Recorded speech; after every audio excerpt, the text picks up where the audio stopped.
Chapter 393. Wuming was not worried that Quetzalcoatl would go back on her word, because the agreement between Wuming and Quizzer would be upheld by the world. Most importantly, this was the end of the gods' era, and both Wuming and Quizzer were gods, so there was no need for them to sign any contract. They only needed to make a verbal agreement. Both Quizzer and Wuming were well aware of this, so Quizzer directly admitted defeat and let Wuming untie. Wuming did not hesitate in the slightest. "So, what do you want to ask?" Quizzer asked casually. Quizzer, who had become Wuming's slave, was not worried that Wuming would do anything to her. She looked very relaxed.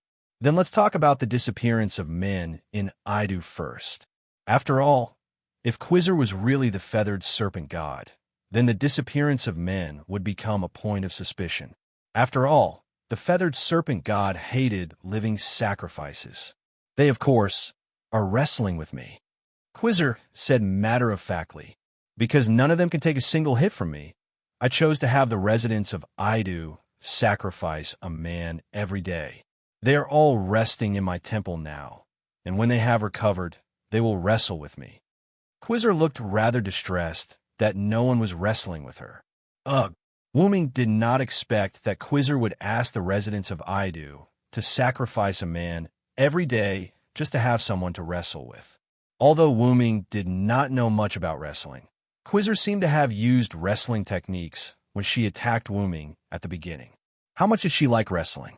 Wuming remembered that the feathered serpent god did not seem to have any wrestling attributes. How did her hobby of wrestling come to be? Seriously, it's rare that you don't fall, but you can't live on? Wuming helplessly covered his face. Of course, wrestling is a religion. If possible, I want to become the god of wrestling. Quizzer did not have the slightest bit of self-awareness. Instead, he wanted to become the god of wrestling. Next question. What is your relationship with the mother of magical beasts in the north, Tiamat? Wuming asked. After all, one of the two pillar goddesses was in the south, and the other was in the north. One was waging a war against the magical beasts, while the other was secretly expanding her territory. Wuming didn't believe that the two of them had nothing to do with each other. How could it be so coincidental that they were doing it at the same time? "Ah, you've really hit the nail on the head." Quizhar smiled in surprise. "I'm in an alliance with them," Quizhar said. After a while, Quizhar told Wuming everything. The mastermind had set up the Holy Grail at this singularity and used it as a medium to summon himself and Tiamat in the north. He left a message that whoever obtained the Uruk's Holy Grail first would become the new goddess of this era and control the fate of this era. Therefore, the two pillar goddesses competed separately. Tiamat started from the north, while Quizhar started from the south. One kept producing magical beasts, crushing the northern cities with their numbers and pushing towards the south. The other relied on the concealment of the dense forest and the rapid and fatal attacks of the magical beasts in the north as cover. Quizhar slowly expanded towards the north. The goal of the two pillar goddesses was the Uruk in the middle of Mesopotamia, because the Holy Grail they were fighting for was in Gilgamesh's hands. However, compared to Tiamat, who was producing magical beasts and killing humans, Quizhar was much milder. "After all, I still quite like humans." This was Quizhar's statement. The protection that Quizhar mentioned was true. She loved humans from the bottom of her heart. Therefore, her method was to occupy the Uruk and obtain the Holy Grail from Gilgamesh to become the new goddess of this era. Therefore, with the protection of the pterosaur, no humans in Quizhar's territory were killed by magical beasts that came out of nowhere. This was especially so for wrestling. Although those who wrestled with Quizhar were covered in wounds, they did not die. Moreover, Quizhar would provide them with treatment and water to survive. Other than exchanging a few blows with Quizhar every day, the rest of the time was quite comfortable. At the very least, their lives were not in danger. "Why do I feel like a gigolo?" Wuming complained in his heart. Tiamat and Quizhar established an alliance to conquer the Uruk together. At the same time, they also established a contract. No one was to hinder the other, attack the other, or harm the other. Once this contract was broken, one would receive a backlash from the world. It could be said that the damage would be doubled for those of the same level. Perhaps, the moment before they attacked, they would be killed by the heavenly punishment of breaking the oath. However, a new goddess appeared not long ago, Quizhar said. The new goddess also knew that she would become the goddess of a new era if she obtained the Holy Grail. Therefore, she also wanted to cooperate with Tiamat and Quizhar and join their alliance. However, in reality, although it was called cooperation and joining the alliance, it was actually just joining a contract with the other goddesses not to harm each other. After all, it would be terrible if Tiamat and Quizhar joined forces to deal with her. Because this goddess was the last to join, and because of her uniqueness, she was not assigned any offensive tasks. Instead, she was in a standby state. In other words, the three goddesses are in an alliance. Wuming pondered over Quizhar's words. He did not suspect that Quizhar was lying. She could not lie because of the restrictions of the contract. That's right. It's the situation of the three goddesses fighting for themselves in the alliance. Quizhar smiled. So, who is the third goddess? Wuming asked. After all, the contents of the three goddesses' contract did not state that they could not disclose information about the other goddesses. Therefore, it was fine for Quizhar to reveal information to Wuming. It's the native goddess of Mesopotamia, the mistress of the underworld, Ereshkigal, Quizhar, said the goddess name. It's her. Wuming was a little shocked. Wuming finally understood why the third goddess was not assigned an offensive task. Ereshkigal was born to manage the underworld. No god liked to manage it, and she could not leave the underworld for the rest of her life. She could only stay in the underworld. Therefore, Ereshkigal could not attack the Uruk on land. However, because Ereshkigal could not leave the shackles of the underworld, she had more powerful authority. Even if she was in the underworld, she was invincible. No god or human who came to the underworld could resist her. Even if she could not be on land, Ereshkigal could still operate from below the city. She could pull the souls of humans on the ground into the underworld in an instant. This created a terrifying scene. The bodies of humans were cold in their sleep, and the entire city became a ghost town. This is really useful information. Wuming nodded. This trip was not a waste. Since you have no intention of killing humans, how about we stop here? Wuming looked at Quizhar. If he could solve the problem of Quizhar before she was in danger, Wuming's trip from the Uruk to the extreme south was not in vain. Chapter 394. Apart from that, Wuming had another idea. After all, Quizhar was also a goddess. Even if she could not attack the other pillar goddesses, she could still keep the other goddesses in check. She could also deal with the magical beasts. After all, Quizhar was already doing that. She was protecting the people in her territory from the magical beasts. After all, the restriction of the contract was that he could not attack the goddess. Therefore, Wuming wanted to rope Quizhar into his side. Wuming believed that with Quizhar's addition, the Uruk side would be like a tiger that had grown wings. Even if it did not work, it would be fine as long as Quizhar did not expand her territory and attack the Uruk. Sure, Quizhar said with a smile. You agreed so decisively? Wuming was a little surprised. After all, I was defeated. Even if it was a sneak attack, I would still admit defeat. That's what it means to be inferior. Looking at Quizhar like this, Wuming could not help but think of the legend of the feathered serpent god. Due to being drunk by other gods with ulterior motives, the country under her rule was ruined by the other gods. After the feathered serpent god woke up, she blamed herself for her mistake and decided to leave this place to reflect on herself. In other words, the feathered serpent god was a god who accepted defeat and admitted defeat. Judging from this point, the feathered serpent god was really a good god. However, in the eyes of humans, she was still a strange god. If you want to contribute a man every day, you should make it clear. If it's just wrestling, it's not a big deal. You can also let them go home. They can come over and wrestle with you every day. You can also hold a wrestling tournament and train these people who don't know how to wrestle. That's too unbecoming of a goddess, Quizhar responded to Wuming with a smile. In that case, let these men go. I'll ask King Gilgamesh. You can hold a wrestling tournament and train these people to wrestle. I'll show them to you. For people who loved wrestling, It was good to be able to watch an exciting wrestling competition. Yes, yes, you win. You have a final say. Quizar waved her hand, indicating that she agreed with Wu Ming's words. Wu Ming looked at the regretful Quizar and pondered for a moment before speaking. If it's wrestling, I can actually play along with you. After all, it's more interesting if the opponent is a god of the same level, isn't it? Wu Ming smiled. After all, Wu Ming and Quizar had only exchanged a few blows before Quizar was bound by Wu Ming's enkidu. There was no fight at all. It wasn't just Quizar. In fact, Wu Ming also felt rather regretful.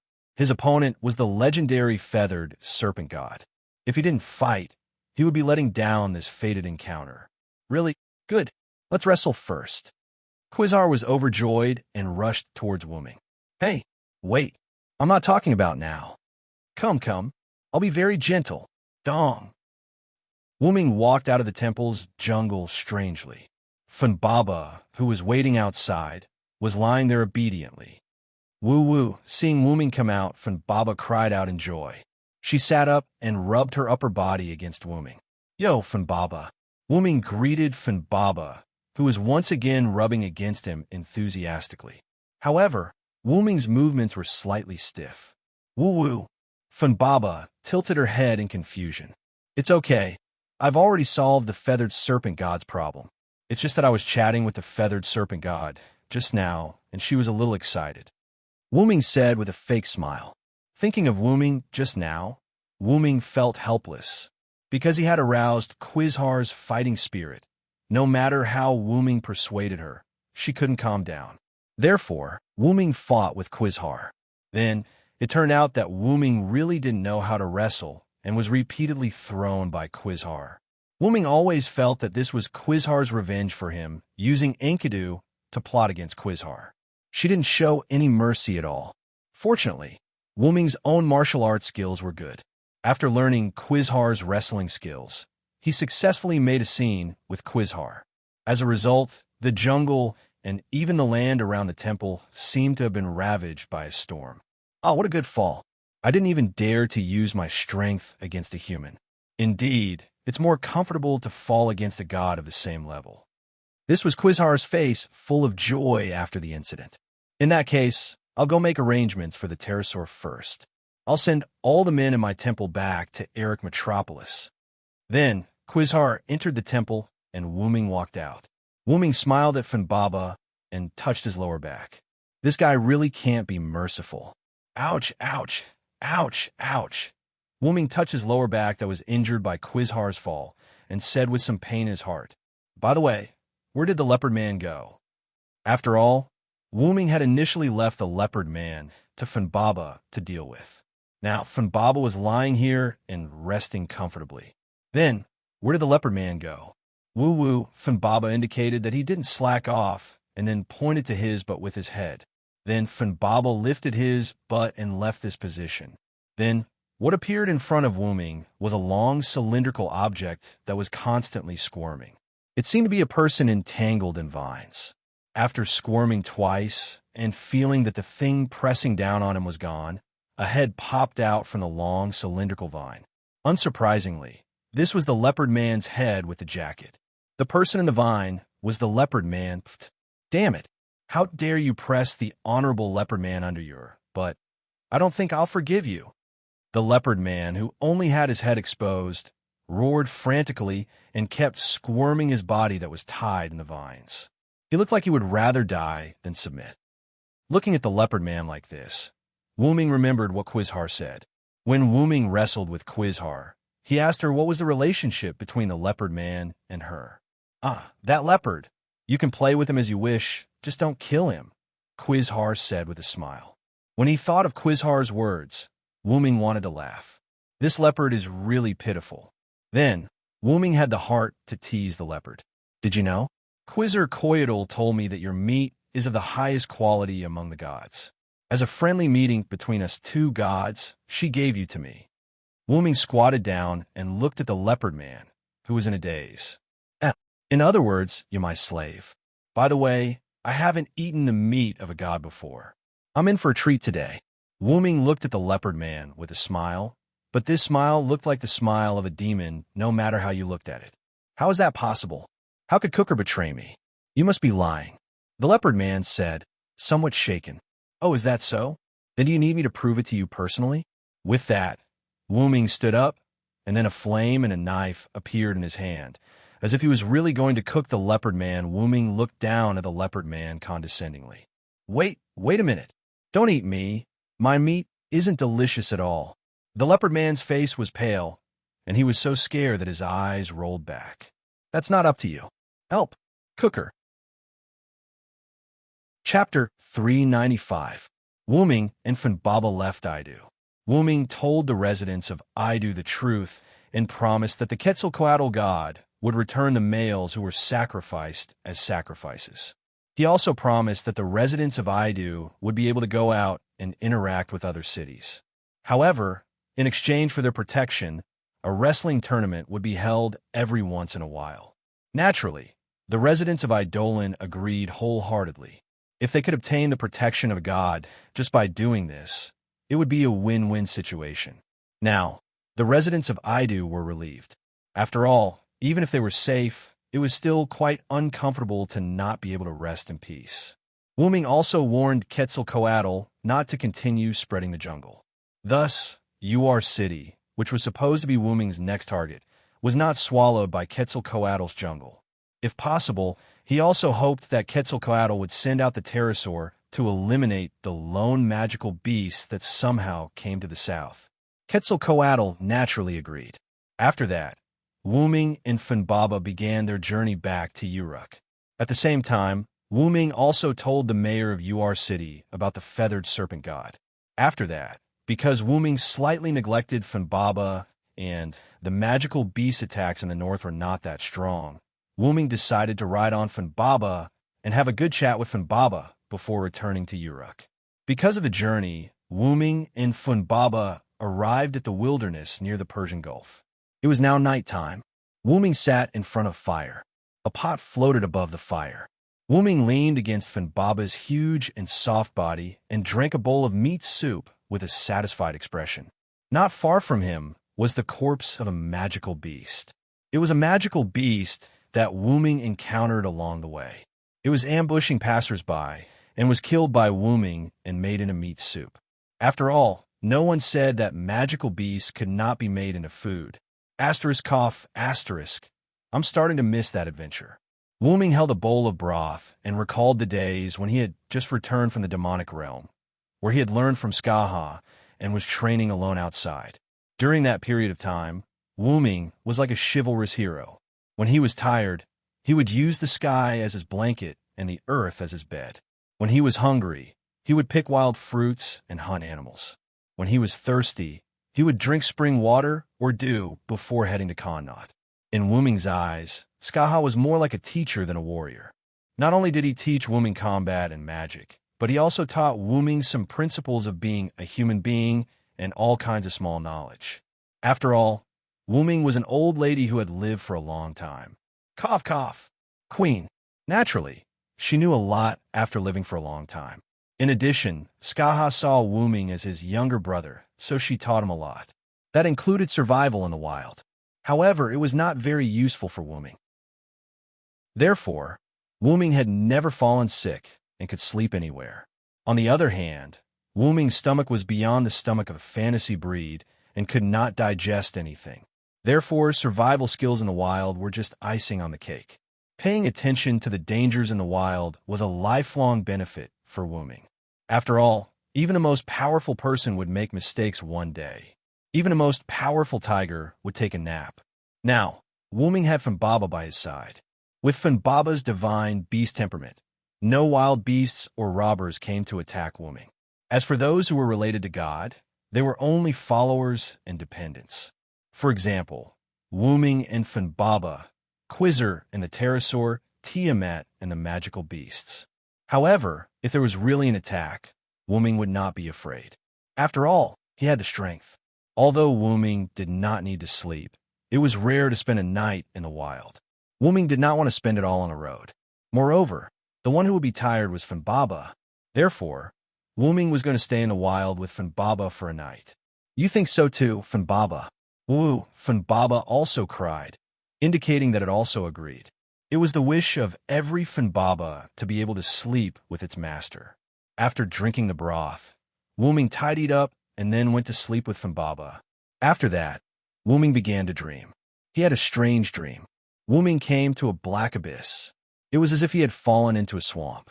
Wuming's movements were particularly difficult, and he could not see anything clearly. Only a sad song echoed. Wuming could feel the sadness in this song. A mother was helpless and sad to be abandoned by her children. Wuming could not help but be attracted by this song. He gradually looked for the owner of the song in the dark space, trying to drive his body back to his mother's arms. At this moment, Wuming heard Funbaba's cry, and then he was awakened. Woo-woo! Wuming suddenly opened his eyes and looked at the bright sky. His head was a little dizzy as he looked around. Funbaba put down its foreleg that hit Wuming's head and then rubbed its head against Wuming's head. Its originally anxious appearance calmed down. Wuming didn't know if it was because he was hit by Funbaba or because of the dream, but now his head was quite dizzy, as if he didn't sleep well. That was definitely not a dream, Wuming said with some fear. If it wasn't for Funbaba hitting Wuming hard, I'm afraid that Wuming would really fall into the arms of the owner of the song. And once that happened, Wuming had a hunch that he would never wake up again. After all, his consciousness was transferred from his main body to his servant's body. If his consciousness was captured, then Wuming's servant's body would disappear, and his main body in the root would become an empty shell with only a body and soul, but no consciousness. Simply put, he would be in a vegetative state. Thank you, Funbaba. If it wasn't for you, I'm afraid I would have died this time. You've helped me a lot, Wuming said to Funbaba gratefully. Woo, because of being praised by Wuming, Funbaba happily rubbed against Wuming. Wuming touched Funbaba's head and thought thoughtfully. I've never encountered such a situation before. It seems that I have to protect this point. Wuming's body, soul, and consciousness were all born from the root, and compared to the body, Wuming's soul was more powerful. Simply put, negative mental effects such as charm would not work on Wuming. But this time, Wuming almost fell into the enemy's trap while sleeping. More importantly, the pitch-black, immovable space was the interior of the origin black soil. For some reason, Wuming couldn't feel the root of the black mud in his dream at all. Maybe it was the enemy's trick. There's also that singing voice. Wuming did not recognize it, even in his dream. Wuming had heard that singing voice before. It was the singing voice he heard when he crossed over to the mirror world in Ilya's world. This familiar feeling. Wuming was silent. For a moment, Wuming shook his head. In short, the enemy is not simply the three goddesses alliance. There are more powerful enemies in the dark. As long as it has something to do with the black mud, it can't be underestimated. This time, Wuming almost fell into the trap of the song. Sorry, Funbaba, things have changed again. I have to fly back to the Uruk. You come back first, Wuming said to Funbaba.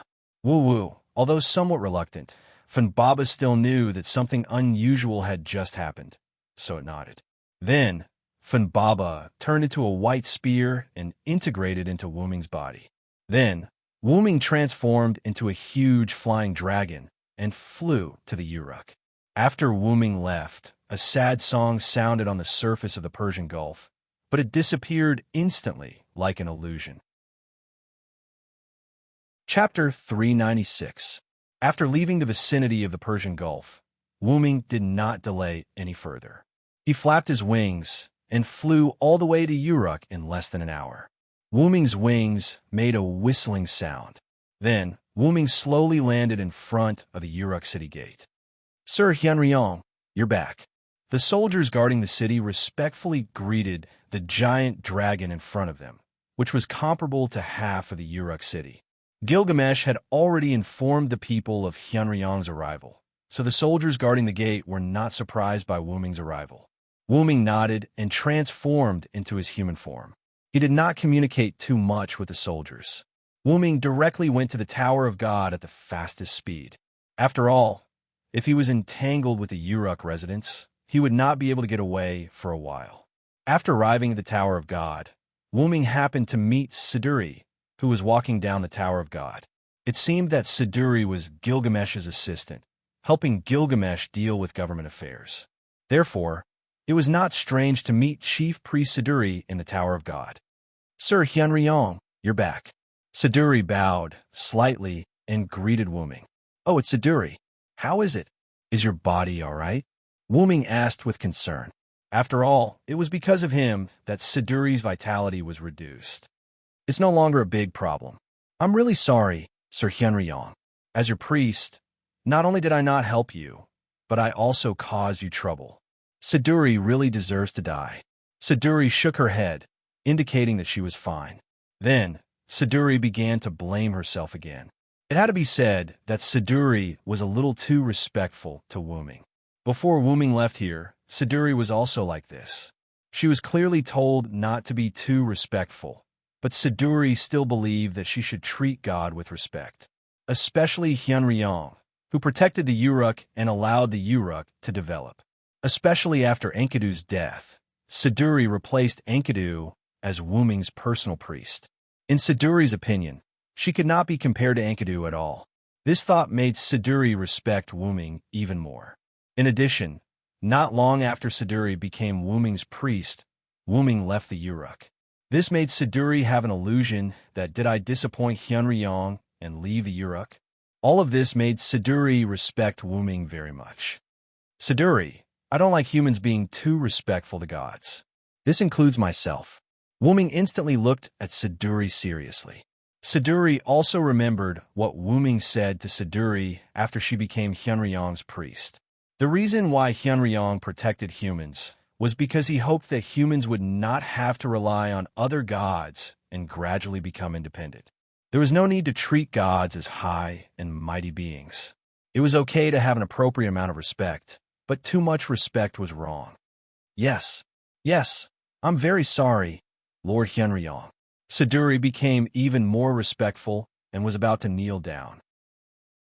"I say, you don't have to be so respectful to me."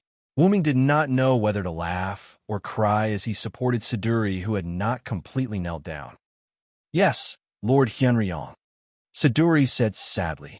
"That's why you can't become Enkidu." Wuming's words shocked Siduri. She felt as nervous as when a teacher found out that she was copying homework. Her heart began to waver. Yes, Siduri knew that it was because of Enkidu that she was able to serve Hyunryong better now that Enkidu had left. "But this is Siduri, isn't it?" Wuming looked at Siduri with a smile, then let go of her and walked towards the god's tower. Siduri remained in a half-kneeling position as she stood rooted to the ground. "I myself." Siduri thought about Wuming's words and said meaningfully. Wuming came to the top floor of the god's tower and walked directly into the room on the top floor. "Oh, you're back, Hyunryong." Gilgamesh put down the clay tablet in his hand and looked at Wuming, who walked in. "Yes, I encounter a lot of things in the south," Wuming said tiredly. "This king can guess from your tired face. Tell this king the good news first." Gilgamesh smiled and said to Wuming, "Other than Tiamat in the north, there are two other pillar goddesses. They are the Quetzalcoatl of Central and South America and the goddess of the underworld of Mesopotamia. They also have the intention of attacking the Uruk. For this reason, the three pillar goddesses have formed the Three Goddesses Alliance." Wuming sat on the chair beside Gilgamesh and reported his news. "This king wants the good news, Hyunryong." Gilgamesh was a little unhappy. Gilgamesh also saw that Wuming deliberately kept him in suspense. "Well, good news must be set off by bad news. Next is the good news." Wuming waved his hand and smiled mischievously. "Tiamat is only active in the north. With the obstruction of the servants, there is no big problem for the time being. Ereshkigal is unable to leave the underworld and was pushed to the east by the other two pillar goddesses. For the time being, there is no sign of an attack." Wuming took out the map and pointed to the demonic beasts in the north and the remote areas in the east. As for the Quetzalcoatl in the south, she used the dense forest to protect the city and nibbled away Mesopotamia little by little.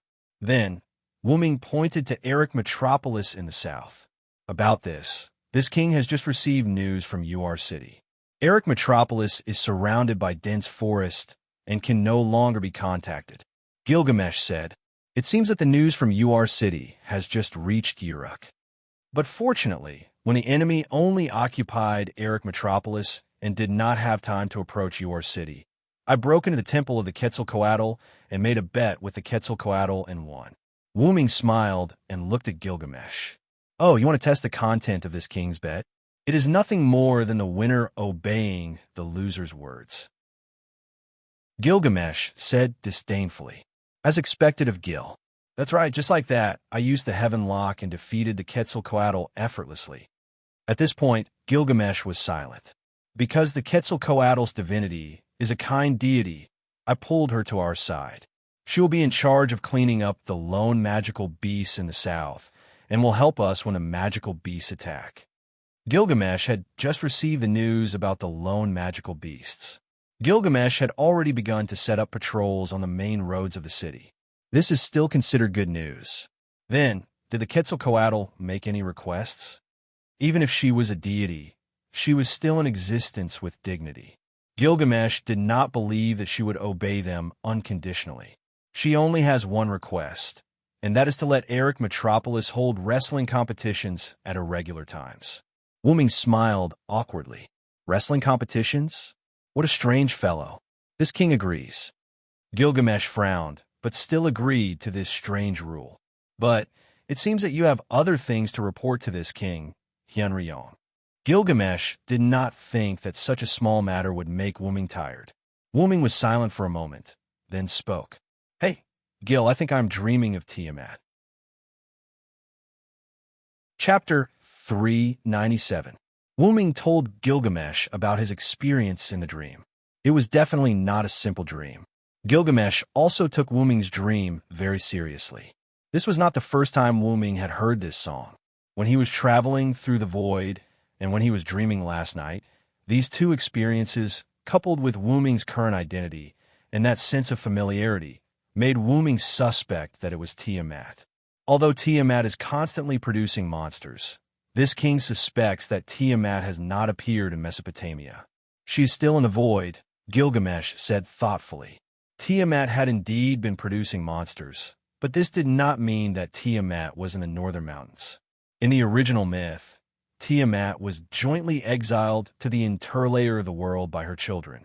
In the void, Tiamat had been sleeping like this until modern times. Tiamat was awakened by the mastermind behind the fire, and she began to produce monsters to invade the cities in the north. The inaccessible space you dreamt of, coupled with that strange singing voice, it's very likely that Tiamat hasn't escaped.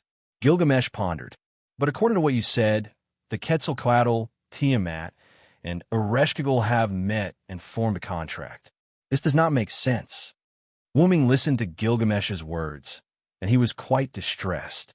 If the three of them had met, it meant that Tiamat was indeed in the northern mountains. If Tiamat was in the void, why would Quetzalcoatl say that he had met with the other two pillar goddesses? And if Tiamat had really come out of the void, why did she not directly destroy the Uruk? Why did she continue to produce monsters to invade Mesopotamia? I did not ask about Tiamat's appearance. What a blunder. Wuming shook his head helplessly. However, no one would have thought that Tiamat's whereabouts had become a mystery. Tiamat's body was huge. In theory, Tiamat was comparable to a small island. Even if she was hidden underground, it would be difficult to move. Moreover, they had to consider if they could hide her first. In that case, it is very likely that Tiamat's true body did not come out of the void. The one in the north is Tiamat's clone. Due to lack of power, she could only produce monsters to invade the cities in the north. Wuming thought came to the most likely came to his mind. This king thinks so too. Gilgamesh agreed. Speaking of which, the number of demonic beasts in the north is getting more and more. Although they are all red lions, with the passage of time, these demonic beasts have grown a lot. If there were no servants, I'm afraid the demonic beasts would have attacked us. Gilgamesh took out a new mud tablet and opened a new map. The monsters will rest at night. Although some of them look for food at night, it can be said that it is a very safe time to retreat at night. Then Gilgamesh pointed to the passages between each town in the north to Wuming. This king's soldiers will let some of the residents in the north retreat through these passages every night. Although there are servants to protect them, the efficiency is too low. Wuming looked at the towns in the north. The roads between the towns were uneven. Some of the surviving towns were not only difficult to travel through, but the residents in the towns were women and children. It was difficult for them to keep up with the rapid retreat at night. Moreover, the map showed that some monsters had appeared even near Nippur City. It could be said that the entire north was no longer safe. So far, with the help of the servants, the north wall established in Nippur City has developed rapidly.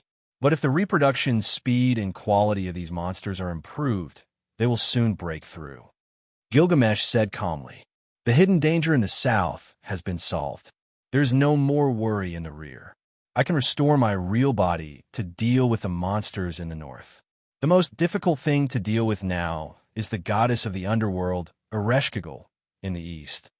After all, the enemies on the surface were not terrible, but the enemies in the dark were terrible. As the saying goes, it is easy to dodge a spear in the open, but hard to defend against a stab in the dark. For Wuming and the others, Ereshkigal, who could not come to the surface and could only do things in the underworld, was an incomparable headache. That guy has the ability to pull people's souls into the underworld, and Sumer's god, like me, can't exert my power in the underworld." Wuming was a little distressed. As mentioned before, Ereshkigal could only be born in the underworld. She could not leave the underworld, but she had obtained the power to be invincible in the underworld. As long as the gods were in the underworld, they could not fight against Ereshkigal.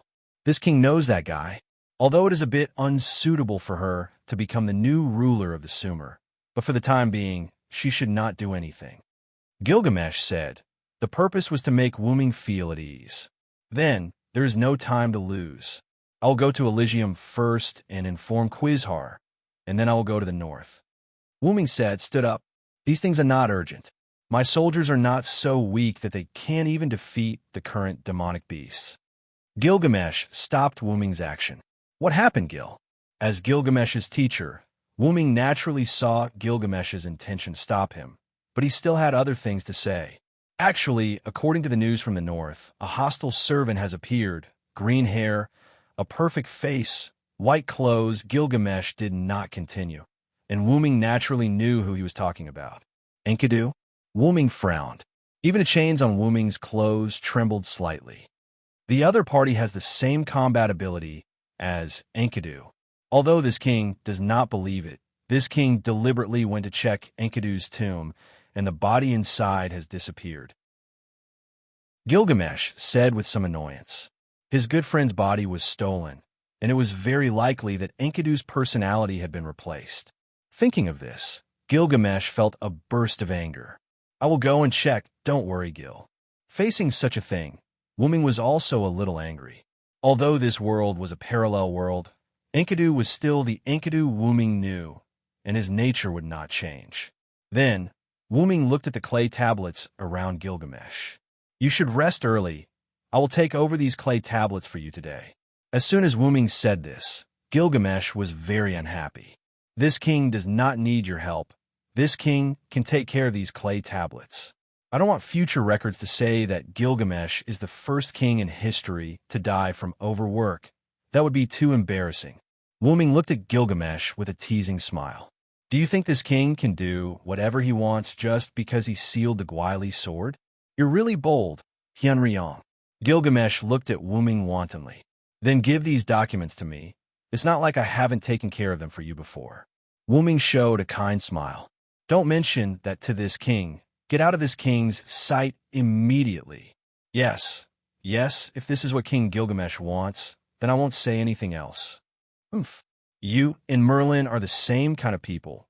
Pay attention to Enkidu for this king, and immediately leave the Uruk for this king and go to the north to support him." Then, Wuming was kicked out of the Uruk by Gilgamesh. Chapter 398. After all, this was Gilgamesh, the most ancient proud king. Wuming could not outlast him. In the end, Wuming was driven out by Gilgamesh. "Oh, isn't this Lord Hyunryong?" As soon as they left the tower, Merlin's frivolous voice could be heard. On the street, Wu-ming met Merlin, who seemed to be heading to the tower. As expected, Merlin, sometimes I really need to give you a good punch. Wu-ming looked at Merlin rather unhappily. Then, Wu-ming raised his fist. That's bad. I'm not someone who can take a punch from you. Merlin faced Wu-ming's fist and smiled calmly. I see that you've been running a lot of errands these 2 days, Merlin. Wu-ming looked at Merlin gloatingly. You're right. King Gilgamesh arranged a lot of things for me. But even so, Merlin still smiled. Speaking of which, I heard that you dreamed of Tiamat. Wu-ming looked helplessly at Merlin. Needless to say, this guy used clairvoyance again. Wu-ming did not tell anyone about his dream of Tiamat. As soon as he returned, he told Gilgamesh. The only way Merlin could know about this was through the current clairvoyance. However, since Merlin mentioned it, then there must be something to say. I used clairvoyance to see Tiamat. I don't know why, but there was a black substance that I couldn't see clearly. However, it's very similar to your aura. About that guy in the north, you have to be careful. Because he knew that Wu-ming was about to go to the front line, he said with a slightly serious tone, that black substance should be the black mud. Back in Britain, Wu-ming had used his true form, which was accompanied by the unique aura of the Great Origin. Merlin naturally recognized the things that were of the same origin as Wu-ming. I got it. How are Tachika and the others now? Wu-ming nodded and asked about Chaldea. Chaldea and the others are working hard to solve the first singularity, but this is interesting. The black and white saintess somehow reminds me of the dark Artoria. Merlin smiled, but his smile gave Wu-ming a bad feeling. However, with their speed, I'm afraid they won't be able to catch up with the other singularities. Wu-ming was a little worried. This is something that can't be helped. In the end, they still have to save their own world. With that, Merlin started walking towards the divine pagoda. Wu-ming did not say anything else. He had to admit that Merlin was right. Humans needed to save their own world by themselves. Whether it was Wu-ming, Merlin, or the heroic spirits that had died a long time ago, they were not the main characters. The main characters were humans who were constantly looking for hope in despair. When they arrived outside of Uruk City, Wu-ming activated his relic, transformed into a giant dragon, and flew into the clouds. Undeniably, flying was a great ability. In addition to Wu-ming's massive dragon relic, it only took him a day to fly around the entire Mesopotamia. Wu-ming first went to the southern city of Eridu. There, Wu-ming told the residents about Gilgamesh's new policy, which was to organize wrestling events at irregular times. Later on, Wu-ming and Quizhar had a fierce wrestling match. That was right. The entire Eridu could feel the vibrations from their wrestling. As Wu-ming was more familiar with Wu-ming, he did not let Quizhar have the upper hand in the wrestling match, even though he did not have the upper hand. Hey, I didn't expect Hyunryong to be so talented in wrestling. I'm starting to like you more and more. Do you want to go back to South America with me? Quizhar tempted Wu-ming with a smile on her face. Of course, Wu-ming rejected Quizhar. Putting aside how far they were from South America, he did not know if Quizhar would descend in South America. Later on, Wu-ming instructed Quizhar to do some things. Wu-ming did not go there to let Quizhar participate in the battle in the north. Instead, he wanted Quizhar to wait for an opportunity and try not to expose the fact that he was no longer working with the other two goddess pillars. After Quizhar said okay, Wu-ming flew towards the front line in the north. It took almost half a day to fly from the southernmost to the northernmost. In addition, Wu-ming had started flying from Uruk in the morning. After going to the south and then coming to the north, it was already nighttime. At this time, the magical beasts had already retreated and started to rest. Although they were magical beasts, they still retained the habits of wild beasts. They rested in the wild and hunted for food during the day. However, this was also good. The tired soldiers who had been fighting the magical beasts for a day could also get sufficient rest. Wu-ming arrived at the city of Babylon. This was the temporary stronghold that Shiro Amakusa had set up. Wu-ming did not arrive in Babylon with great fanfare. Instead, when he was still some distance away from Babylon, he transformed into his human form and quietly entered Shiro Amakusa's residence in Babylon. Welcome, Lord Hyunryong. As if he already knew that Wuming would come back, Shiro Amakusa waited for him and then respectfully greeted Wuming. You don't have to be like this, Shiro Amakusa. Although I am Hyunryong from Uruk, you and I are both servants. You can address me as an equal. Wuming waved his hand. No matter what, the two of them were once enemies who fought to the death. Through Shiro Amakusa's speech, Wuming concluded that he still remembered everything about the 14 horsemen. Etiquette cannot be abandoned. You are the teacher of King Gilgamesh, the Uruk's Hyunryong. Even if you are a servant, you are not the same as us. Shiro Amakusa calmly shook his head. Although I still remember the battle between you and me, the winner takes all. I have nothing to say about my defeat. Shiro Amakusa said with a smile. You are indeed worthy of being called a saint. Wuming praised. It had to be said that Shiro Amakusa was indeed worthy of being called the saint of the Far East. He spent 60 years on his wish, but it was destroyed just like that. It was useless for him to hate Wuming. Let's not talk about this for now.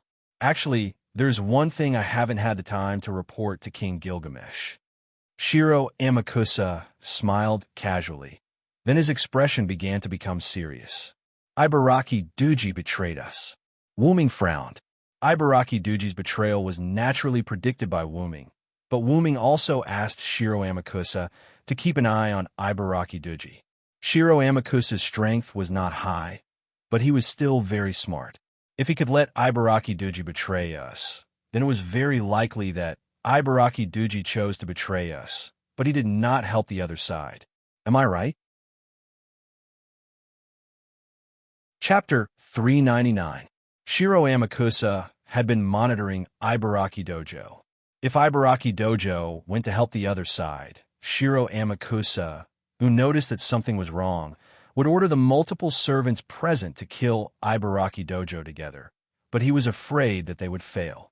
Ibaraki Dojo was the only remaining ghost who was able to escape from the battle with Abe Saimai, Lai Hiroshi, and Watanabe Tsuyoshi. The reason why Gilgamesh couldn't control her with a command seal was because Gilgamesh's summoning method wasn't the standard Holy Grail war summoning method. Therefore, Gilgamesh didn't have command seals on the back of his hand. Then, Shiro Amakusa nodded with a smile. You're right, because Ibaraki Dojo didn't go to the enemy camp, I didn't choose to stop her. Then, Shiro Amakusa pointed to a mountain range not far from Babylon. That guy escaped to the mountain. According to Fuma Kotaro's report, Ibaraki Dojo joined forces with a group of people to become bandits. Don't think that there were no bandits in Mesopotamia. There were always people who didn't conform to discipline, who had no choice but to kill, let alone in this era of more than 2000 BC. Speaking of which, Shiro Amakusa smiled helplessly. She was clearly a powerful ghost, but now she was playing like a child, running to the mountain to become a bandit leader. Wuming was also surprised by Ibaraki Dojo's casual nature after hearing this news. Then let's leave her alone for now. As long as she doesn't cause trouble for us, let her be a bandit leader. As long as Ibaraki Dojo didn't help the monsters, it was fine. Where are the other servants now? Wuming asked. Leonidas is building the north wall with the soldiers. After all, Leonidas is good at defense. Okita Soki and Ba Yuzin are covering the residents in other cities. As for Fuma Kotaro, speaking of which, Wuming and Shiro Amakusa looked at the shadows at the same time. A ninja hiding in the shadows looked at the two of them gently, then closed his eyes. As expected of a famous ninja, he's really suitable for the assassin profession. He's been on standby this entire time. After all, the magical beasts in the wild are all resting, so there's no need for him to gather any information. Shiro Amakusa explained. Wuming nodded and prepared to head out to help Soaring Sky Headquarters and Bai Yuqian cover the retreat of the residents. Then, I'll go and help them. If there's nothing important, that's all. After saying that, a white spear fell out of Wuming's sleeve. The white spear melted into the ground and turned into ripples. The holy green beast walked out of the ripples. Wuming rode on Funbaba, and Funbaba shouted. The ground automatically separated, and green vines appeared, enveloping Funbaba and Wuming. This should be the few remaining cities in the north. I'll look for it myself. There's no time to lose. I'll go first. Wu Ming's voice came from the vines. Next, the vines entered the cracked ground. Then, the ground closed up, leaving no trace behind. Is this the power of the forest's divine beast, Funbaba? It's quite powerful. Shiro Amakusa praised. I'll have to trouble you tonight. See if you can find the magical beast lair. Then, Shiro Amakusa looked at Fuma Kotaro. Understood. After saying that, the figure in the shadows disappeared. The magical beasts are getting stronger, and the casualties are increasing. The soldiers are getting more and more tired. We have to speed up the construction of the north wall. With that, Shiro Amakusa returned to his room and continued with Wu Ming's work. Outside of Babylon, the ground cracked open, and giant vines appeared from within. The vines spread out, and Funbaba and Wu Ming's figures appeared. Then, the vines returned to the ground, and the cracks in the ground closed up again, leaving no trace behind. This was Funbaba's ability. As a divine beast of the forest, it could still manipulate the vines to move under the ground. But it only did this because it was afraid of affecting the residents of Babylon. Let's go there first. I remember there was a city that survived the attack of the magical beasts. After all, Wu Ming had intelligence. Wu Ming basically remembered the location of the remaining cities in the north. Wu Ming's current idea was that if he didn't encounter Okita, Soki, and Ba Yuzin, then Wu Ming was ready to cover the evacuation of the people in the town. After all, the magical beasts were decreasing at night. With the cover of 2 servants, they could still safely evacuate. Under Wu Ming's command, Funbaba began to move. It had to be said that God really took care of Wu Ming. Wu Ming chose a city. The city in front of him was indeed the city where Okita Soki and Ba Yuzin covered the evacuation tonight. Not far away, on the main road that connected the cities, Wu Ming saw the light of fire, the gleam of blades, and the screams of human beings. This time, it was no longer the red lion Yalidim, but countless blue crawling creatures. The tails of these creatures were high, and the poisonous needles on the tails were shining even in the dark night. Purple venom flowed on the tails as if it was about to drip down. Countless mushifu attacked the migrating humans frantically. Anyone who was stung by the mushifu's poisonous needles couldn't survive, and all of them died of poison. Okita Soki and Ba Yuzin crazily killed these mushifu. Their swords danced, and flames burst. However, against these countless mushifu who only attacked the residents, the effect was like a cup of water on a burning cart of firewood. Funbaba, under Wu Ming's order, Funbaba gently stomped its foot. Countless vines emerged from the ground and instantly surrounded all the mushifu and residents. Then, the countless vines seemed to be able to distinguish between demonic beasts and humans. They turned into sharp thorns and penetrated all the mushifu. In an instant, the whole battlefield quieted down. The survivors simply paid their respects to the dead. Because of the mushifu's poison, no one dared to touch these corpses. Then, they continued on their way in grief. Funbaba gathered the corpses that had been poisoned, and Wu Ming used the Lune Rune to burn these poisonous corpses. Of course, the corpses of the demonic beasts were also burned. After all, the poisonous corpses were not easy to deal with, and burying them would only pollute the environment. Okita Soki walked at the front, Ba Yuzin in the middle, and Wu Ming at the back. The 3 divided the work. Thank you so much, Hyunryong-sama. Ba Yuzin, who was walking in the middle, slowly retreated to the back and chatted with Wu Ming. What happened just now? Didn't you say that the demonic beasts would rest at night? Why are there so many demonic beasts moving at night? Wu Ming asked. We don't know. We didn't find them when we were scouting. Then, countless demonic beasts suddenly appeared. Then you came. Ba Yuzin was a little sad. After all, it was a sudden situation and many people died. Although there have been demonic beast attacks before, there were only a few or a small number of them. Today, it was the first time I saw a group of demonic beasts attacking during the day. Ba Yuzin continued. Let's cover these residents and return to the north wall first. With Funbaba here, there won't be any problems tonight. Woo, Funbaba also cried out. With demonic beast Sama and Hyunryong, Sama here, I am relieved. Ba Yuzin also nodded. In this way, Wu Ming and the other two covered the surviving residents and arrived at Babylon. Chapter 400. What? A large number of demonic beasts attacked you, and they're a new breed of demonic beasts. Shiro Amakusa looked at Okita Soki and Ba Yuzin and said with some surprise, "After all, demonic beasts suddenly changed their habits, making it impossible to guard against them. But this was something that couldn't be helped." That is indeed the case, and the crisis was only resolved after I arrived. Wu Ming stood aside and testified for the two. It's not that I don't believe their words, but the sudden attack surprised me. Shiro Amakusa shook his head, indicating that he didn't doubt Okita Soki and Ba Yuzin's words. Wu Ming naturally understood, and then began to analyze the reason for the attack. There are two possibilities. One is that there's a commander among the demonic beasts, and the other is that these new breeds of demonic beasts fight at night. Wu Ming proposed two possibilities. If there is a commander, the green-haired girl, suspected to be Enkidu on the battlefield, is very likely to be the commander. Okita Soki remembered the green-haired girl during the day. However, we can't deny that these new breeds of demonic beasts fight at night.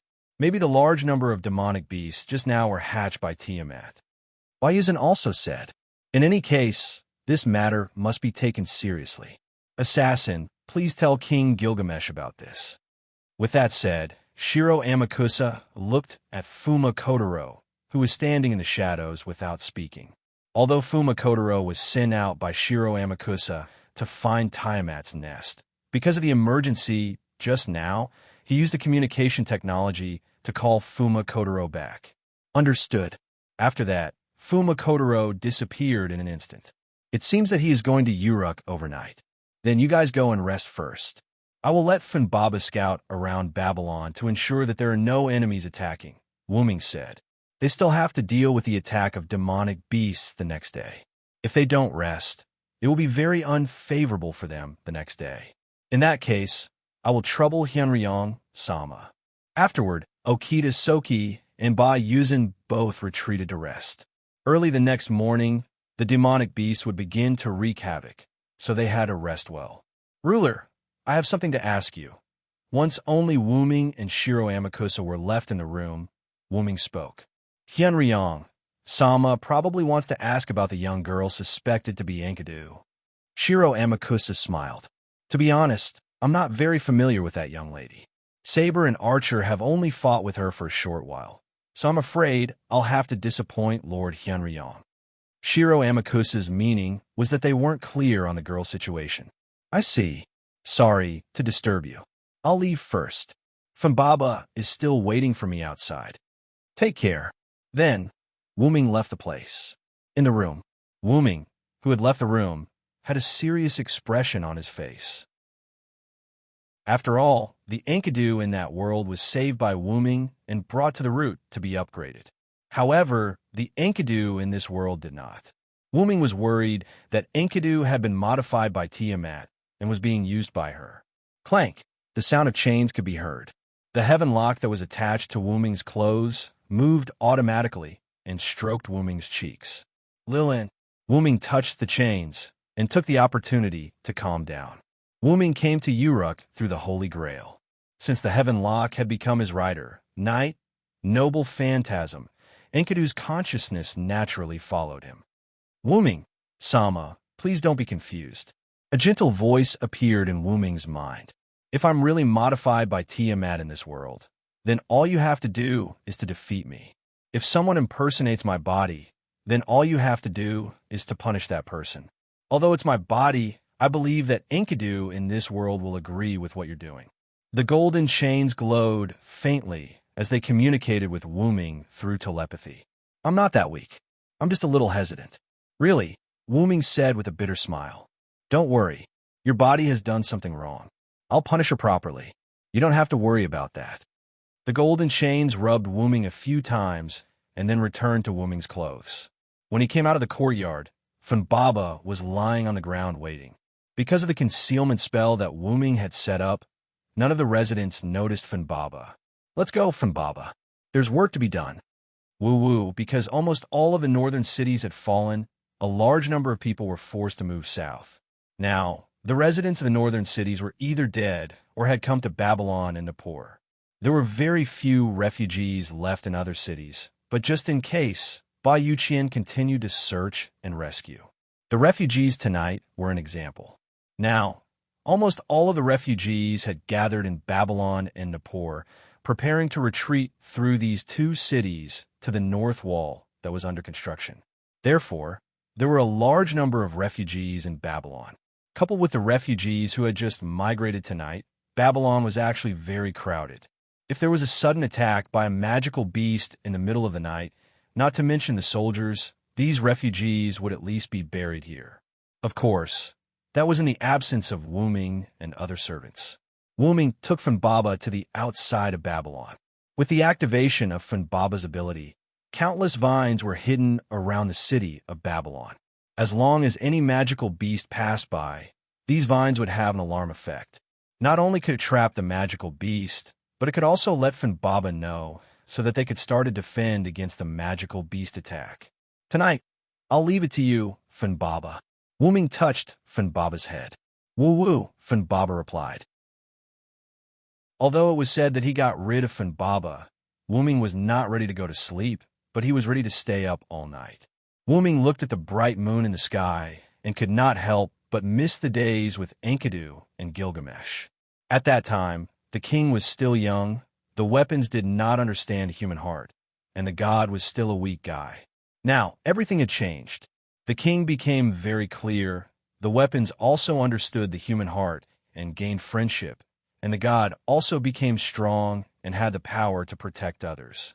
In the distance, Gilgamesh put down the clay board in his hand and went to the window to enjoy the full moon. I haven't seen a Uruk moon for a long time, as boring as ever. Gilgamesh said indifferently, but his eyes did not leave the moon. In the north, the girl with long green hair looked at the corpse of the magical beast that had been burned to ashes and looked up at the bright moon. For a moment, the girl did not say anything and left here and returned to the northern mountains. Chapter 401. The next day, a night passed, and there were no demonic beasts. Funbaba hid the vines around Babylon in case of emergency. Wu Ming did not choose to return to Babylon, but stayed outside. Last night, Shiro Amakusa told Wu Ming that because the demonic beasts were getting stronger and stronger, every time the soldiers resisted, they would suffer a lot of damage. Therefore, Shiro Amakusa began to use defensive tactics. Because Babylon was not suitable for defense, everyone set up traps and various defensive measures in the north of Babylon. The purpose was to resist the attack of the demonic beasts. Now, Babylon's army had been assembled, and the reason why Wu Ming did not choose to return to Uruk was because Wu Ming wanted to personally meet these demonic beasts. After waiting for a few minutes, it was time for the demonic beasts to attack. Roar! Hiss! The roar of the demonic beasts could be heard. The red lion and the blue poison-tailed lizard came from afar. Like a group of rushing red and blue sea, the two types of demonic beasts mixed together and attacked Babylon. There are so many demonic beasts, even with the help of servants, they can't stop them. Wu Ming frowned. After all, such a group of demonic beasts was not something that Shiro Amakusa and the other servants could resist. It seems like what Shiro Amakusa said is true. These days, the demonic beasts have begun to become stronger. After saying that, Wu Ming got down from Funbaba and began to prepare magic.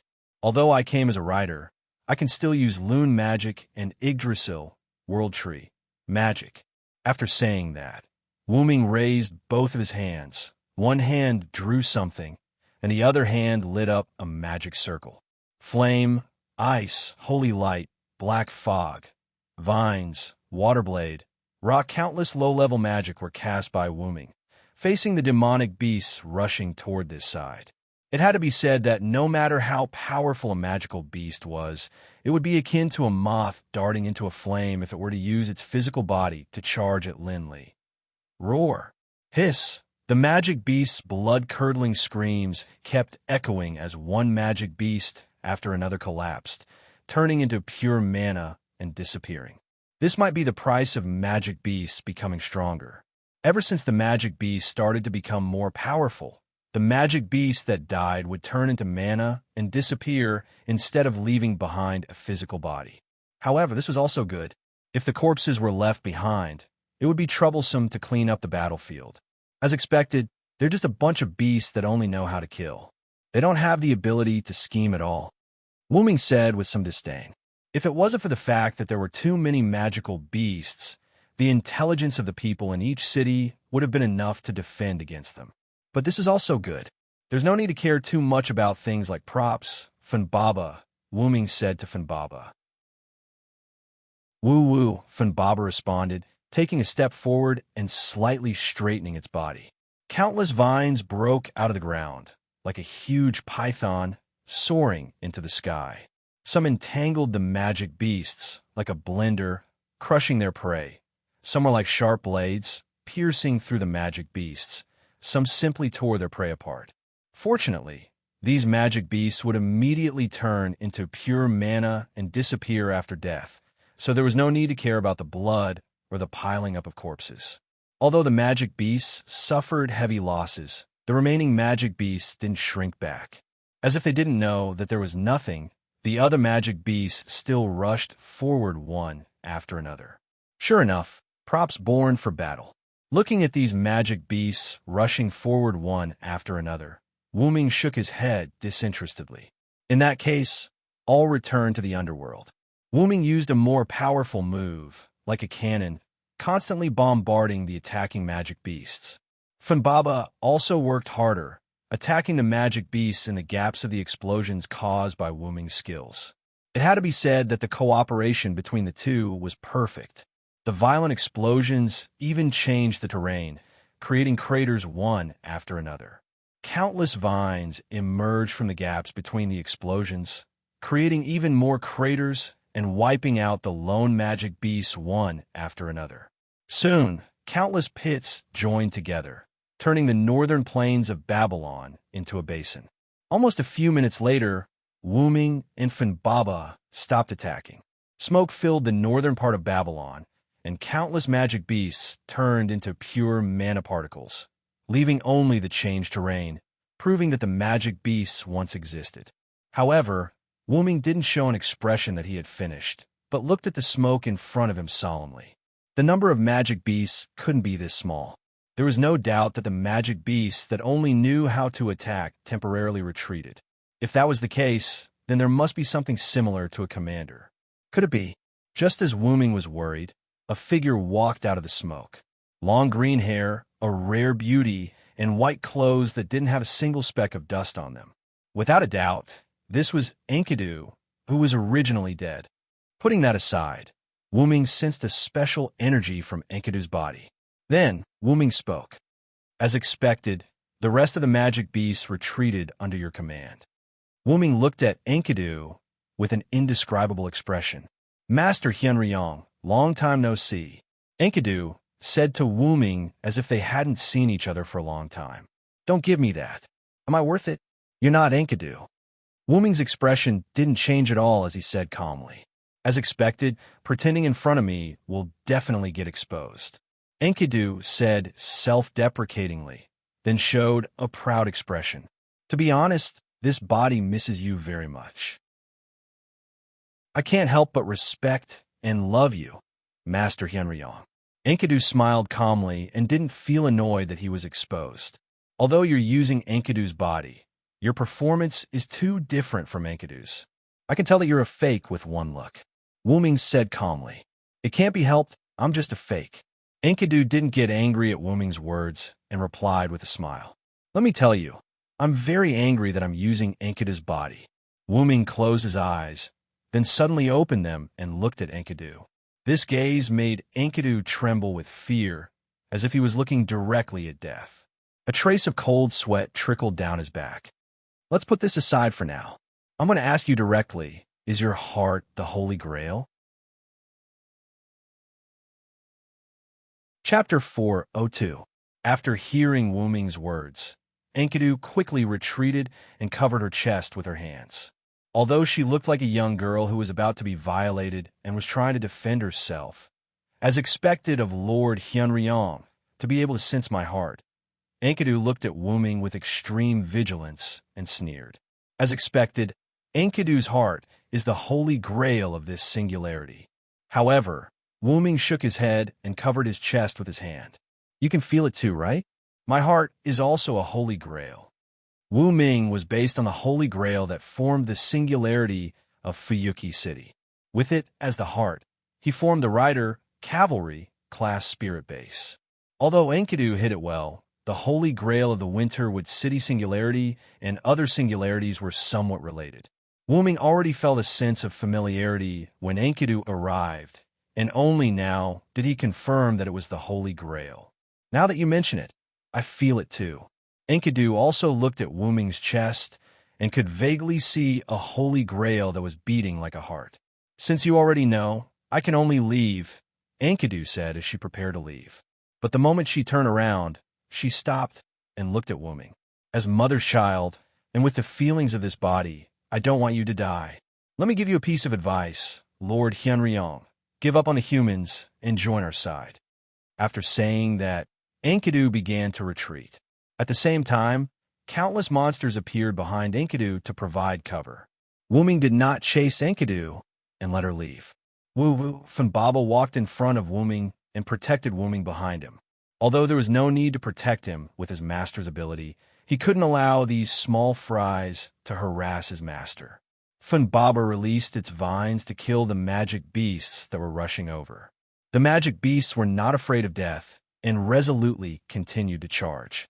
Wu Ming stood behind Funbaba and watched Enkidu disappear into the crowd of magical beasts. No one knew what he was thinking. At this moment, a gentle voice sounded. Aren't you going to stop it? Wu Ming's golden chains made a sound. There's no need for that. Even if we eliminate this singularity now, that guy will definitely find a way to send us another holy grail. Wu Ming shook his head. Besides, that's your body, so I can't really do it. Wu Ming smiled embarrassedly. Master Wu Ming, you're really gentle. The chains shook gently and then became silent. Well, it's time to clean up these items, Wu Ming said and joined the slaughter of the magic beasts. Later, with the cooperation of Wu Ming and Funbaba, the magic beasts that gathered in the north of Babylon were all killed. After that, Wu Ming rode Funbaba toward the north, but the magic beasts seemed to be scared and almost disappeared. In the afternoon, Wu Ming rode Funbaba back to Babylon. After being welcomed by the excited people and soldiers, Wu Ming entered the meeting hall of the servants. Leaving Funbaba in the huge open space outside the meeting hall, Wu Ming walked into the meeting hall. Clap, clap, clap. As soon as Wu Ming entered the meeting hall, he heard the sound of applause. As expected of the patron saint of Uruk, the teacher of the ancient king, the great and mysterious figure known as Hyunryong. Then, Shiro Amakusa's flattering voice came. With the help of Hyunryong, Sama, we will be able to destroy the magic beasts. Ba Yuzin said with a voice like that of Yamato. Well, Hyunryong, Sama is as reliable as Takaka-san and Kondo-san. No, more reliable than them. Okita Soki said with a smile. You must be referring to the bravest man in the world. It's hard to believe that if there was someone like you in the Battle of Hot Spring Gate, the outcome would have been different than mine, Leonidas, whose face was hidden by the helmet, said. However, Wu Ming just smiled at these praises, then shook his head. You must be joking. Those magic beasts are just some miscellaneous soldiers. They are all the inferior mass-produced children of Tiamat's magical beasts. They can't even be considered as living creatures. They can only be regarded as tools. If the real Tiamat's magical beasts appear, I'm afraid they won't be weaker than the servants. Wu Ming didn't get carried away by the praises of the servants, because he knew that these magic beasts were just simple, miscellaneous soldiers. They relied on their numbers to gain an advantage. Even Shiro Amakusa and the others had no problem killing these magic beasts if they had an unlimited supply of magic power. Of course, in addition to the magic power, there was another point. Shiro Amakusa and the others were there to protect the people not to attack the enemy, so there was no need to be like Wuming. More importantly, the number and variety of magic beasts is likely to increase again. With Tiamat's continuous optimization of magic beasts, the magic beasts may become stronger and stronger. In a later stage, whether it's the number or quality of magic beasts, I'm afraid that a single servant can't kill them alone. Wuming said slightly solemnly. The others also realized this problem, and their faces were full of seriousness. About this problem, King Gilgamesh has already sent news. At this time, Shiro Amakusa spoke. Last night, Mr. Fuma went to Uruk overnight and conveyed the news of the current front line to King Gilgamesh. Then, King Gilgamesh made a plan overnight and asked Mr. Fuma to bring it back. On the other side of the meeting hall, Fuma Kotaro appeared from the shadows, as if to confirm Shiro Amakusa's words. Shiro Amakusa took out the information that Fuma Kotaro handed in last night. King Gilgamesh's new order is for servants to put down their work and help speed up the construction of the northern wall. Move the people who stayed in Babylon and Nippur to the back of the northern wall as soon as possible and complete the magic beast front. Shiro Amakusa read the content on the clay board. But who will resist the magic beasts here? There are also the people who survive in the cities. There are also a few cities that we have confirmed that there are still people left. Okita Soki said with some confusion. In this regard, before Shiro Amakusa could speak, Wuming laughed first. I will defend the front line alone, including the rescue of the remaining people. The other servants and soldiers will go to the northern wall. Is that what King Gilgamesh said? Wuming said with great certainty, as if he guessed Gilgamesh's meaning. Shiro Amakusa laughed. As expected of Hyunryong, Sama, the king's teacher. That's right, for the time being, Hyunryong, Sama will take over the defense of the front line, and the rescue work will be the same. King Gilgamesh said in the letter, this king's teacher is there. You can let him take over. This is how teachers are used at this time. Don't worry, he is much more useful than you. That's what King Gilgamesh meant. Shiro Amakusa finished reading. What a cruel king. He actually let his own teacher take over. If he was in the Shinsengumi, he would definitely be resisted. Okita Soki said with some helplessness. Well, but Hyunryong, Sama is indeed more useful than us. It is a great honor to be able to get the help of Hyunryong. Leonidas smiled casually at Gilgamesh's ridicule in the letter. Then, let's do it this way. Some of you will cover the residents of Babylon and Nippur to leave here. Some of you will go back to the northern wall to help build the wall. I will defend the front line. Ruler, tell me the location of the remaining people in the cities. I will go and save them. Well, then let's do it this way. Chapter 4:03. Soon, Shiro Amakusa told Wuming the location of the city with the remaining citizens. The servants were divided into two troops. One went to the north wall to build the wall, and the other escorted the citizens to evacuate. The army was also divided into two groups. One group followed the servants to the north wall and went to build the north wall. The other group stayed behind to escort the citizens. Later, Shiro Amakusa, Leonidas, and Fuma Kotaro led the army to the north wall to help build the defense. Okita Soki and Bayuzin were arranged to cover the evacuation of Babylon and Nippur, and the army was also divided into two troops. It felt like he was taking care of the girls. Cough, cough. After that, Wuming also left Babylon. It seemed like the demonic beasts were afraid of Wuming and Funbaba. Wuming left Funbaba behind, and he went to the city with the remaining citizens that Shiro Amakusa said to rescue. When night came, Wuming returned to Funbaba alone. Funbaba didn't lie down to rest this time, but he was walking around like a patrol. How is it, Funbaba? Is there anything unusual? Woo-woo, hearing Wuming's question, Funbaba shook his head and said twice, indicating that there was nothing unusual. Is that so? Wuming already understood why there was nothing unusual. In the towns that Wuming went to, there was no one left. At that time, Wuming checked the city, and the traces of the demonic beast invasion were quite obvious. Wuming carefully searched the town, but Wuming didn't find any living people, not even corpses. Except for some blood on the ground, only the panicked town was left empty. It seemed that the rest of the people were dragged to the nest by the demonic beasts.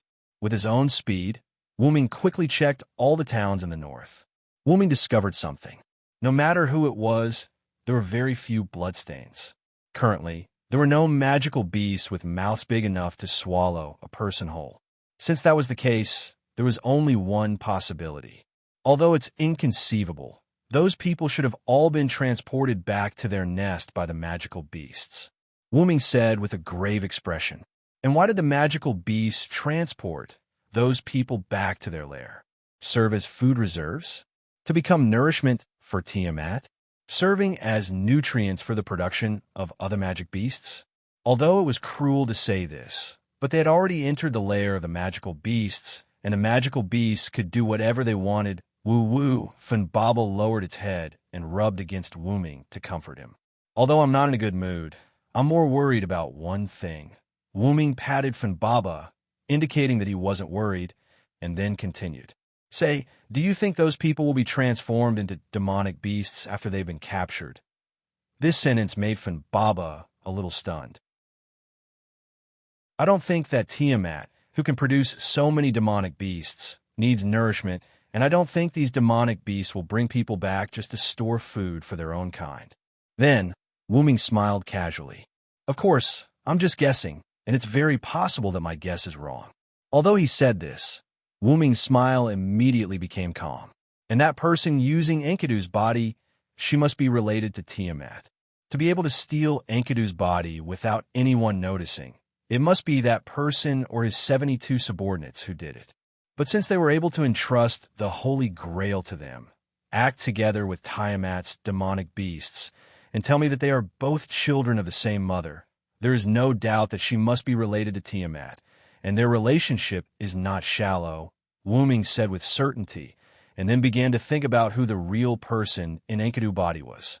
Woo-woo, looking at the frowning Wuming, Funbaba stepped forward and pushed the unprepared Wuming to the ground, and then pressed its huge head on Wuming's body.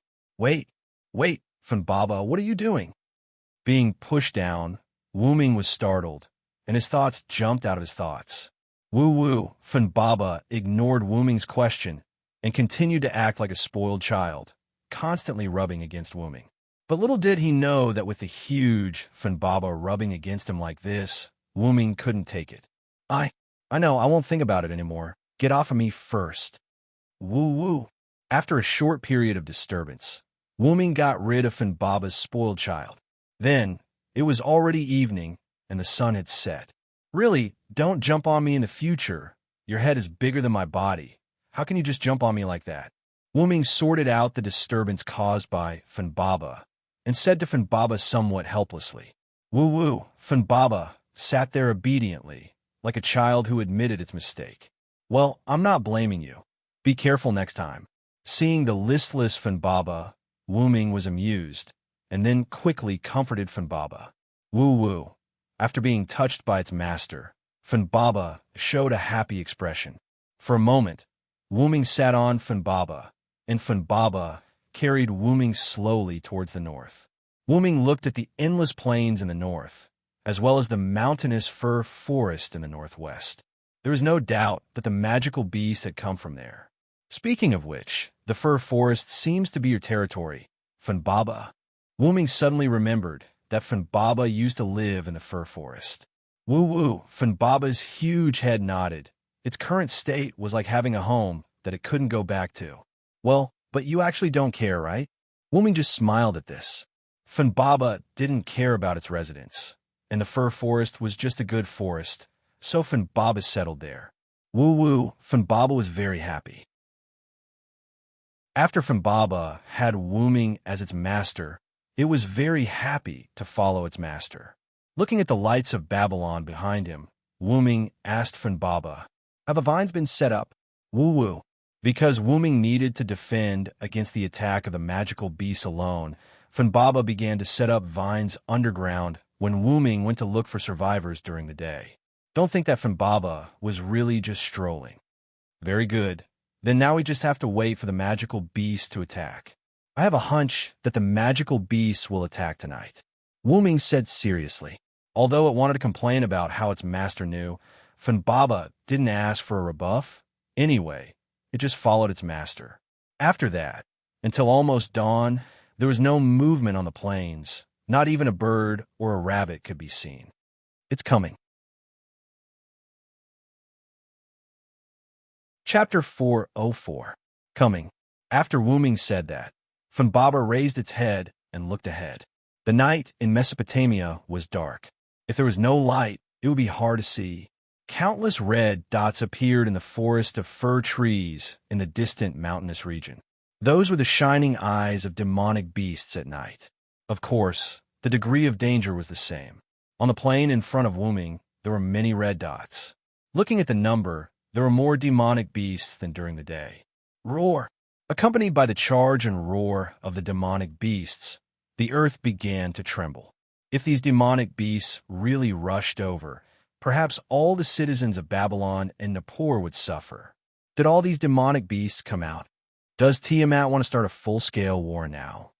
Wu Ming said seriously. His tone was puzzled. Starting a war first was not good for either side. The human side that had not yet established the North Wall would suffer heavy losses. But Tiamat, who was in the northern mountains, would also lose the protection of the demonic beasts. The servants could form a surprise attack force and go straight to the root of the problem. With so many demonic beasts coming, coupled with the tremors on the ground, Babylon, which was currently closest to the north, must have noticed. After all, since there was an example of a demonic beast attack at night, whether it was Babylon or Nippur, they had sent more people to guard the night for fear of a sudden attack by demonic beasts. Don't worry about that. Funbaba raised the vine wall. Wu Ming had no time to study those things. The most important thing now was to stop the attack of the demonic beasts. Funbaba understood and walked forward for a distance. Then its huge feet gently stomped on the ground, like an earthquake. Rumble, a green wall rose behind Funbaba and Wu Ming. Taking a closer look, it was a wall made of vines. The vine wall was oriented from east to west. That's right, it was the same as the north wall. However, compared to the north wall, the vine wall made by Funbaba was very weak. Because it was made in a hurry, the most it could do was to resist the attack of the magical beasts tonight. If the magical beasts continued to attack without any external interference, a hole would appear in the vine barrier when it was almost dawn. When the sky was completely bright, the vine barrier would completely collapse. Of course, if Enkidu had come, the outcome would have been different. The vine barrier might not even last for a moment. This was the reason why Wu Ming and Funbaba were outside the vine barrier. They wanted to stop Enkidu from destroying the vine barrier and reduce the number of monsters as much as possible. Wu Ming got down from the Funbaba and walked to the front of the Funbaba. One man and one beast stood there. Although they were facing thousands of magical beasts, they did not panic at all. Then, let's begin. Let's party all night. As he spoke, Wu Ming's hands began to move nonstop. Lines of Lune runes were drawn by Wu Ming's hands. Each Lune rune seemed to be able to find a matching Lune rune. They began to combine and attack the magical beasts in the distance. Funbaba was not idle either. It controlled countless vines to rush out from the ground and attack the magical beasts that were rushing towards them. Countless Lune runes appeared in Wu Ming's hands. Together with the vines that kept coming out from the ground, they strangled the magical beasts that were rushing towards them. Although the magical beasts were almost in front of Wu Ming, if this was the extent of it, then the magical beasts that came out in full force tonight would be annihilated. And Wu Ming didn't think that there would only be magical beasts attacking. And now, Wu Ming once again proved how accurate his intuition was. Without a doubt, it was Enkidu. As for Wu Ming, who currently possessed extremely high divinity, once he was entangled by Enkidu, he would not be able to move for a short period of time. The enemy also saw this point and used Enkidu. At the same time, a golden chain extended from Wu Ming's body and wrapped around the silver chain. This was an action initiated by Wu Ming's Enkidu consciousness. Wu Ming did not participate. Walala! The golden chain and silver chain entangled with each other and let out ear-piercing sounds. As expected, Sir Hyunryong, the chain on your body is Enkidu. At this moment, Enkidu's voice sounded from the magical beasts. Enkidu walked out from the magical beasts. The area around Enkidu was like a forbidden zone where no magical beasts dared to approach. As expected, you're the only one who can use Enkidu. Wu Ming was relieved. There were only two Enkidu in this world. One was Gilgamesh's, but Gilgamesh's Enkidu had always been sealed in the treasury. The other was naturally Enkidu's body. As a god-made armament, Enkidu could transform into Enkidu. Therefore, only the person using Enkidu's body had Enkidu's Enkidu. Wu Ming's Enkidu naturally came from Enkidu in the parallel world. Like an ill-fated relationship, Enkidu in this world and Enkidu in the parallel world converged. The silver chain extended from Enkidu's sleeves, and the end was connected to the golden chain. Don't even think about harming Sir Wu Ming. At this moment, Enkidu heard a voice through the golden chain. Enkidu was startled. That voice was not unfamiliar to Enkidu. It was a voice that Enkidu was extremely familiar with. It was the same voice as this body's. So that's how it is that the real Enkidu. Enkidu received the real Enkidu's voice through the connection between the two chains. At the same time, the golden chain transmitted some other information to Enkidu. In that instant, Enkidu saw a lot of things, heard a lot of things, and even felt a lot of things. Damn it! Enkidu was shocked and immediately put away the chain. The golden chain did nothing to stop it. Almost at the same time, the silver chain returned to Enkidu, and the golden chain returned to Wu Ming. Enkidu closed one of his eyes and painfully covered his other eye with one hand. Sir Wu Ming, as expected, you're more skilled. Be careful. Mother will personally take action. Enkidu said painfully and then disappeared among the monsters. Without a doubt, Enkidu had retreated. Just as Enkidu finished speaking, the ground began to shake even more violently than before. Chapter 405. Wu Ming and Baba couldn't care less about killing the demonic beasts that were already charging towards them, because the ground in front of them had already undergone an unprecedented change. On the boundless plain, the earth began to crack from the center, and then the entire earth was completely torn apart. Then, a huge figure appeared from the earth. The figure was more than 100 stories tall, with an incomparably huge snake tail, sharp and terrifying claws, a body and face covered in scales, and a head full of ferocious snake hair. Its huge eyes flashed with a dangerous scarlet light as it stared at Wu Ming and Baba, who were like ants in front of it. Boom! Baba replaced Wu Ming to clean up the surrounding demonic beasts a little, and Wu Ming, who was free, looked at this prehistoric giant beast. This familiar feeling, this divinity, it's actually Tiamat. Wu Ming looked at the snake hair goddess in front of him with some surprise.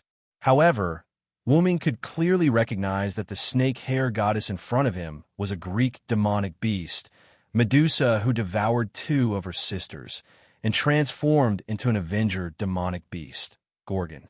A Gorgon that was given Tiamat's personality, but to be honest, it's really a good match. Wu Ming didn't panic in the face of danger, and instead, he smiled. But then again, Enkidu actually said, not long after Enkidu retreated, it was a little too honest, wasn't it?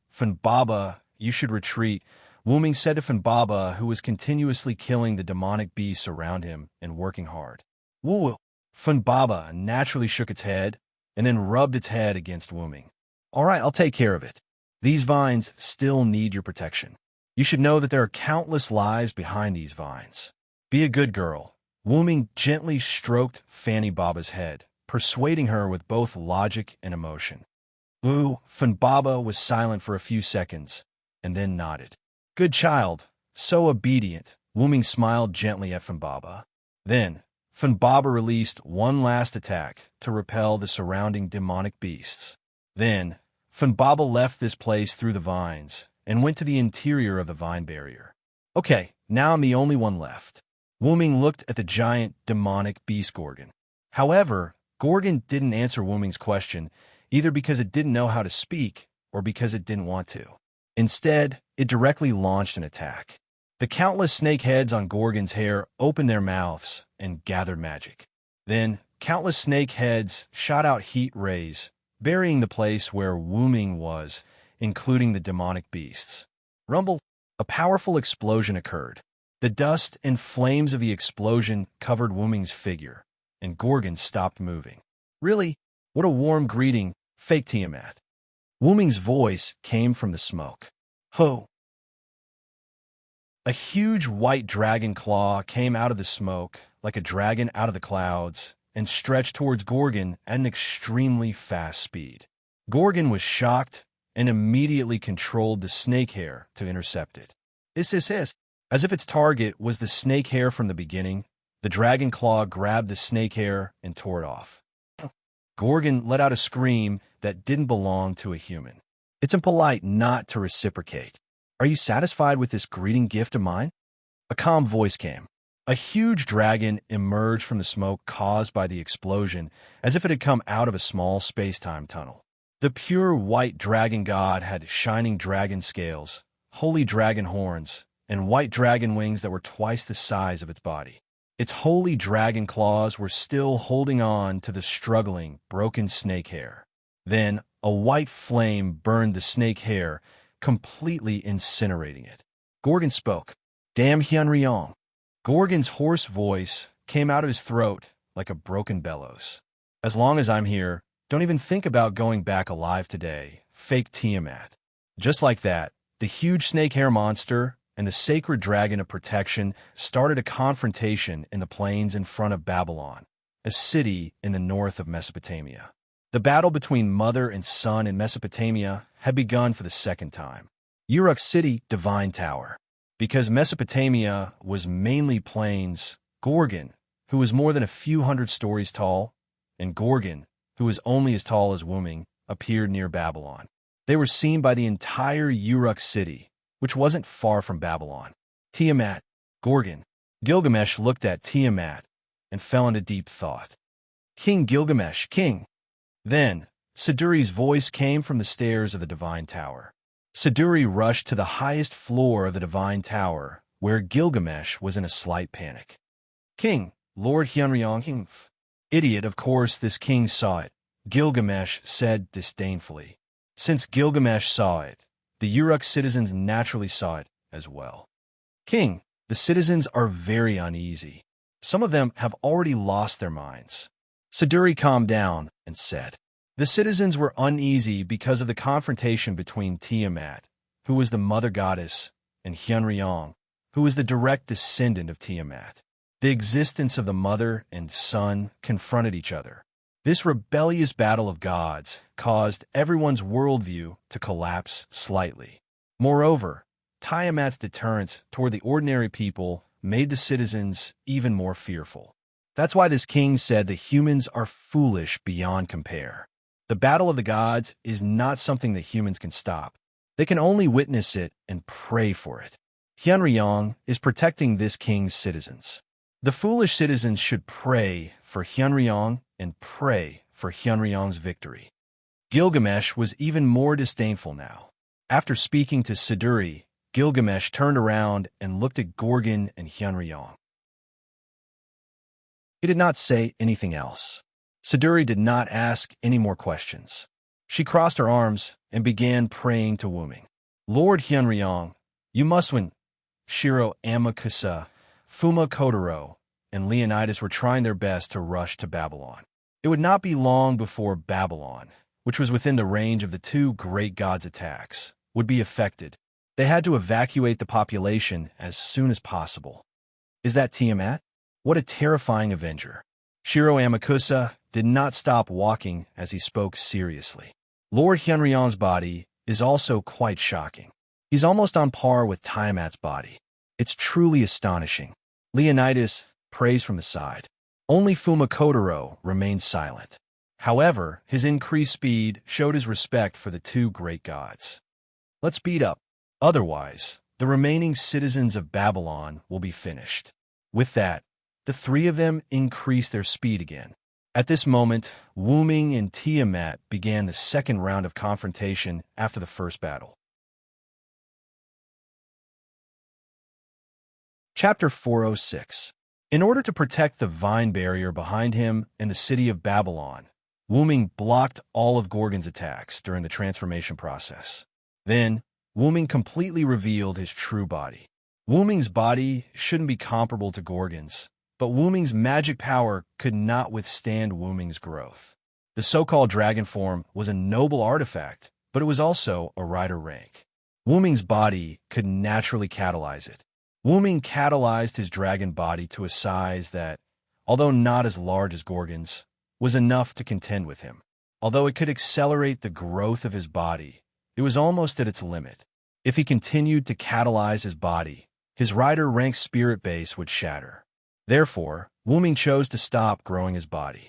Wuming knew that with his and Gorgon's figures, if they were to fight here, Babylon behind Wuming would definitely be affected. The north wall, not far from Babylon, was likely to collapse. I have to leave this place and move the battlefield to an uninhabited area in the north. Thinking of this, he opened his mouth and condensed his dragon breath. Gorgon's torn snake head had regenerated. Countless snake heads opened their mouths like Wuming, condensing heat rays in their mouths. Accompanied by the dragon's roar, Wuming's dragon breath was condensed and sprayed towards Gorgon. Countless snake heads were not to be outdone. They hissed and shot out rays from their mouths to meet Wuming's dragon breath. The pure white dragon breath and the purple-black heat ray fought against each other, making a sizzling sound. There was neither an explosion nor any other reaction. It was as if the two forces were balanced. However, a mere monster was no match for a holy dragon. The holy dragon breath gradually suppressed the heat ray and pressed towards Gorgon. Damn it! Gorgon once again made a hoarse sound like an old bellows. Then the dragon breath hit Gorgon and knocked him to the ground. Boom! His snake hair billowed as Gorgon's huge body lay on the ground, causing another earthquake. Now, Wuming fiercely flapped his wings and flew into the sky with a large amount of gravel on the ground. After circling the sky for a while, Wuming swooped down and grabbed Gorgon with his claws. It had to be said that a huge body brought great strength and endurance, but in terms of agility, it was a big disadvantage. At this moment, Gorgon was like this. Gorgon was knocked to the ground by Wuming's powerful dragon breath. But after all, Gorgon's endurance was super high.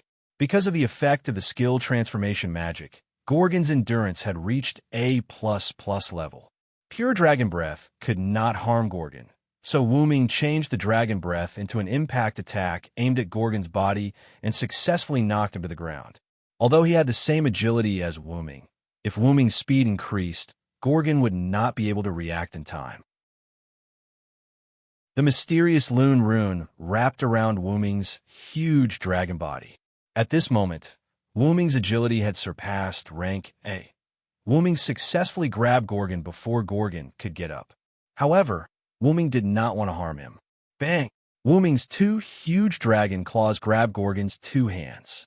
The Lune rune appeared again, and the strength of rank B instantly surpassed Gorgon. Wuming flew up with Gorgon. That's right, Wuming wanted to change the battlefield. However, in the face of a huge existence like Gorgon, it was not convenient to divert its attention. Therefore, Wuming chose to change the battlefield.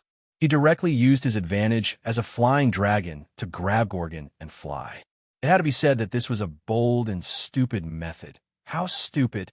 Gilgamesh looked at Wuming flying north, and Wuming carrying Gorgon as he frowned and scolded.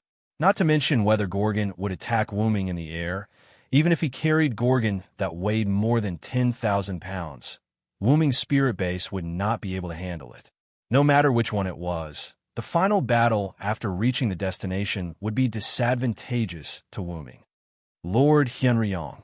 Siduri closed her eyes, no longer looking at the disappearing dragon figure, and silently prayed. It had to be said that Gilgamesh was right. In the sky, Wuming, who was flying north, was already being attacked by Gorgon. Although Gorgon's hands were grabbed by Wuming's dragon claws, Gorgon did not rely on its hands to attack. Gorgon glared angrily as countless snake hair tore at Wuming's body. Traces of blood flowed from Wuming's body. The blood dripped onto the ground, leaving a special mark. After all, this was Hyenryong's body, not the body of the origin dragon. Therefore, Gorgon with Tiamat's body could cause damage to Wuming. At this moment, if one looked carefully, one could see that there was a trace of electricity passing through Wuming's body, and a trace of gray appeared on the dragon scales. That was the demon eye, a gemstone-grade demon eye of petrification that could petrify all enemies. After all, it was Medusa's cursed growth state, so it was normal for it to have the legendary Medusa's demon eye of petrification. Although Gorgon had used the magic eye on Wuming from the beginning, Wuming, who had A+ holy aura and A+ magic power ability, was extremely resistant to the magic eye of petrification, so the magic eye of petrification did not have much effect. Got to say, the demon eye of petrification was really a killer move. For example, Anna dealt with Demudo, and the demon eye of petrification had a fatal effect. However, it was somewhat useless to use it on Wuming. In this position, it's about time. Wuming ignored the damage on his body. After seeing that they were far enough away, Wuming let go of Gorgon's dragon claws. At the same time, Wuming widened his enormous dragon mouth, instantly condensed dragon breath, and sprayed it at the descending Gorgon. Boom! The dragon's breath hit Gorgon, who had fallen to the ground like a huge meteorite. There was a huge roar on the ground, causing a large amount of smoke and dust. The smoke was in the shape of a mushroom cloud, spreading and covering Gorgon's body. Wuming flew in the sky, relying on his strong durability and lune runes to recover himself. He looked at the mushroom cloud below sternly, and just as Wuming looked down solemnly, laser-like rays shot out crazily from the mushroom cloud at an extremely high frequency. Wuming waved his body to dodge. Because of the sudden arrival, one of the rays brushed past Wuming's wings. Sizzle. Wuming's wings emitted a sound as if they were being burned, producing carbonization and black smoke. It's different from the previous attack. Wuming frowned. Then the laser beam stopped, accompanied by a hurricane. Gorgon pushed away the smoke and stared at Wuming with scarlet eyes. As expected, you are an unstable factor that must be eliminated. Chapter 407. Sure enough, you are an unstable factor that must be eliminated. Gorgon spoke again, but this time her voice was not as hoarse as before, like a broken bellows, but a normal female voice. Wuming flapped his wings, landed on the ground from the sky, and looked at Gorgon quietly. Neither of them attacked again. In Wuming's view, since the other party spoke, then she must have something to say. Then are you going to destroy me? Just because you're a fake Tiamat? Or you see that you can't beat me, so you want to rope me in? Wuming mocked back disdainfully. It had to be said, if Tiamat was the real body, Wuming really couldn't beat her in his current state. However, if it was just a goddess Gorgon who had Tiamat's personality, Wuming wasn't afraid. So far, Gorgon had only shown one ability of Tiamat's personality, and that was 100 Beasts Mother Fetus, an ability that was used to produce magical beasts. If that was really the case, Wuming could solve the magical beast crisis now. Back to the main topic, Gorgon saw Wuming land and continued to speak. I don't want to be obsessed with Tiamat's identity, but since I was given Tiamat's divinity, then I have to replace her and do something that she couldn't do. Gorgon's snake hair swayed, unusually calm, destroying the children that abandoned her. This was what Gorgon said she had to do. Don't tell me you don't have thoughts of revenge. Wuming continued. Through taking revenge on humans to express your anger of being betrayed and treated as a magical beast, isn't this the main reason why you came as an avenger, Goddess Gorgon?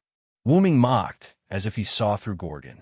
At first, the problem of Tiamat gave Wuming endless trouble, and Wuming kept thinking about this problem. It wasn't until Gorgon appeared that Wuming understood. Tiamat was indeed awakened, but for some reason, Tiamat refused to come to the modern world, and then Gorgon inherited Tiamat's divinity and was summoned as Tiamat. After all, although Tiamat was abandoned and exiled by her children, she was willing to do so. Therefore, Wuming could understand why Tiamat refused to appear in the modern world. Wu-ming wouldn't belittle this great maternal love, but Gorgon, who was given Tiamat's divinity as a fake Tiamat, made Wu-ming extremely disgusted. To be honest, Gorgon, I really hate you. I hate that you pretend to be Mother Tiamat. However, Wu-ming's words made Gorgon angry. Is that so? I originally wanted to cooperate with you, but it seems impossible. This was probably the reason why Gorgon spoke in a normal way in this uninhabited place. It was impossible from the beginning. I am Hyunryong, the Uruk Hyunryong who protects the world. Facing you who wants to destroy the human race, we can only fight. Wu-ming shook his head. However, I don't need your permission to cooperate with me. Gorgon smiled terrifyingly. Boom! The ground was instantly torn apart, and huge black pythons appeared from the ground under Wu-ming's feet without warning, instantly entangling Wu-ming. What? Wu-ming looked at these huge black pythons entangling him with some surprise. However, Wu-ming wasn't surprised by the attack, but by the power contained in these black pythons. Those were the power of the same origin as Wu-ming. The black snakes formed from origin power. So that's how it is. If you are Tiamat, you can indeed use this power. Wu-ming said with relief. Wu-ming once had a dream where he heard Tiamats singing in a dark space where it was difficult to move. After dreaming of Tiamat, Wu-ming had been worried about the black origin soil in that space. Wu-ming didn't think that the black origin soil had nothing to do with Tiamat. And now, Wu-ming was certain that Tiamat could use the black origin soil, and it wasn't strange that Gorgon, who had Tiamat's personality, could use the black origin soil. This is bad. Although Wu-ming said it was bad, his tone didn't sound bad at all. Be assimilated by the black soil and become my dependence. Gorgon laughed wildly. Tiamat's power, the sea of life. As long as someone was eroded by the black soil from the sea of life and dragged into the sea of life, they would definitely be assimilated by Tiamat and become a part of her. And these black snakes were an incomplete use of the sea of life. With Wu-ming's current ability, once he was dragged into the sea of life, his body-spirit base would definitely be assimilated, and he would become Tiamat's son, again, the god closest to Tiamat. After all, with the black soil infused with the power of the origin, it could be said that there was nothing it couldn't control. However, if he wanted the power of the other party's origin, he had to use the power of the origin. And it just so happened that Wu-ming had the power of the origin. Boom! The power of the origin in Wu-ming's body erupted, instantly breaking through the black snake's bindings and scattering them. Then, Wu-ming immediately flapped his wings and flew into the sky. It had to be said that Gorgon couldn't fly, which was one of Wu-ming's great advantages. To be able to break through the sea of life's bindings, as expected of Hyunryong. Gorgon was slightly surprised. After all, in the knowledge he had been given, this was the first time an existence had been able to break free from the sea of life despite being bound. However, since you chose to break free from the bindings, it means that the sea of life still has an effect on you. In that case, we just need to increase the amount. As Gorgon spoke, he raised his hands, and his snake hair danced. Giant black snakes appeared from the ground, looking at Wu-ming in the sky. This is rather similar to Athena. Wu-ming looked at Gorgon controlling the black snakes and thought of Athena in the Godslayer world. Athena used her own dark energy to form black snakes to attack. Athena. Gorgon's face was filled with anger. After all, according to the legends, Medusa was cursed by Athena and then turned into a demon, devouring her two sisters and becoming Gorgon. Gorgon was naturally furious at Athena. Whoosh, whoosh, whoosh. Countless black snakes rushed toward Wu-ming in the sky, and Gorgon released divine heat rays on the ground. Wu-ming was facing a formidable enemy. He tried his best to dodge the heat rays and the black snakes, and from time to time, he used dragon breath to attack the black snakes and Gorgon. The dragon breath could destroy these black snakes, but every time Wu-ming attacked Gorgon, there would always be black snakes appearing to help Gorgon block Wu-ming's attacks. Seeing this, Wu-ming's heart sank. This is really bad. Chapter 408. Wuming, who had transformed into a Hyunryong dragon, was unprecedentedly powerful in terms of physical strength and magic. After all, the Yura Hyunryong was Gilgamesh's teacher. However, after using the Sea of Life, Wuming would not choose to fight Gorgon in close combat. After all, there were too many black snakes, and it seemed like there was no limit. These black snakes were not enough to corrode Wuming, but if there were too many of them, Wuming would not be able to move and would be at the mercy of others. It was like the relationship between water and fire. The black snakes were fire, and Wuming was water. Fire could not envelop water, so the black snakes could not bind Wuming. However, if there was enough fire, the water would be evaporated, leaving nothing behind. In simple terms, if Wuming was really injected into the Sea of Life, then he would definitely be forced to leave. However, Wuming's spirit base would be recorded by the Sea of Life, and more Hyunryong would be produced. That would be terrible. Therefore, Wuming could only choose to capture the leader and kill Gorgon first. Then, he would need to attack from afar. However, Wuming's long-range attacks were useless. Whether it was his own dragon breath or the loon's magic attacks, they would all be blocked by the black snakes. Gorgon also knew that Wuming would choose to attack him. Gorgon would not let Wuming's plan succeed. There were more than 10 black snakes around him, and once they were reduced, they would immediately replace them. Then, there's only one way left: kill all the black snakes around Gorgon. Then kill Gorgon and force him to leave. Wuming's huge eyes emitted a cold gaze. Wuming had considered killing both the black serpent and Gorgon, but killing Gorgon with the black serpent as a shield would be difficult. Gorgon's durability was A++. To put it simply, it wasn't easy to die. But now it was surrounded by black snakes that were both spears and shields. The difficulty was simply too great. However, Wuming had an idea. "I'm going Gorgon!" Wuming roared as he charged at Gorgon. Hiss! Countless black snakes rushed towards Wuming from all directions, including countless heat rays that could cause true damage to Wuming. The attacking black snakes had to be destroyed. After all, those things were quite difficult to deal with. As for the heat rays, he would try his best to dodge as many as possible. If he couldn't dodge them, he could only defend against them, even though he couldn't defend against them. Wuming kept dodging one heat ray after another, destroying one black snake after another. His body was getting smaller and smaller. Of course, this was Wuming's intention. After all, moving forward with so many attacks, it was still advantageous to be small. However, Wuming didn't dare to change back to his human form.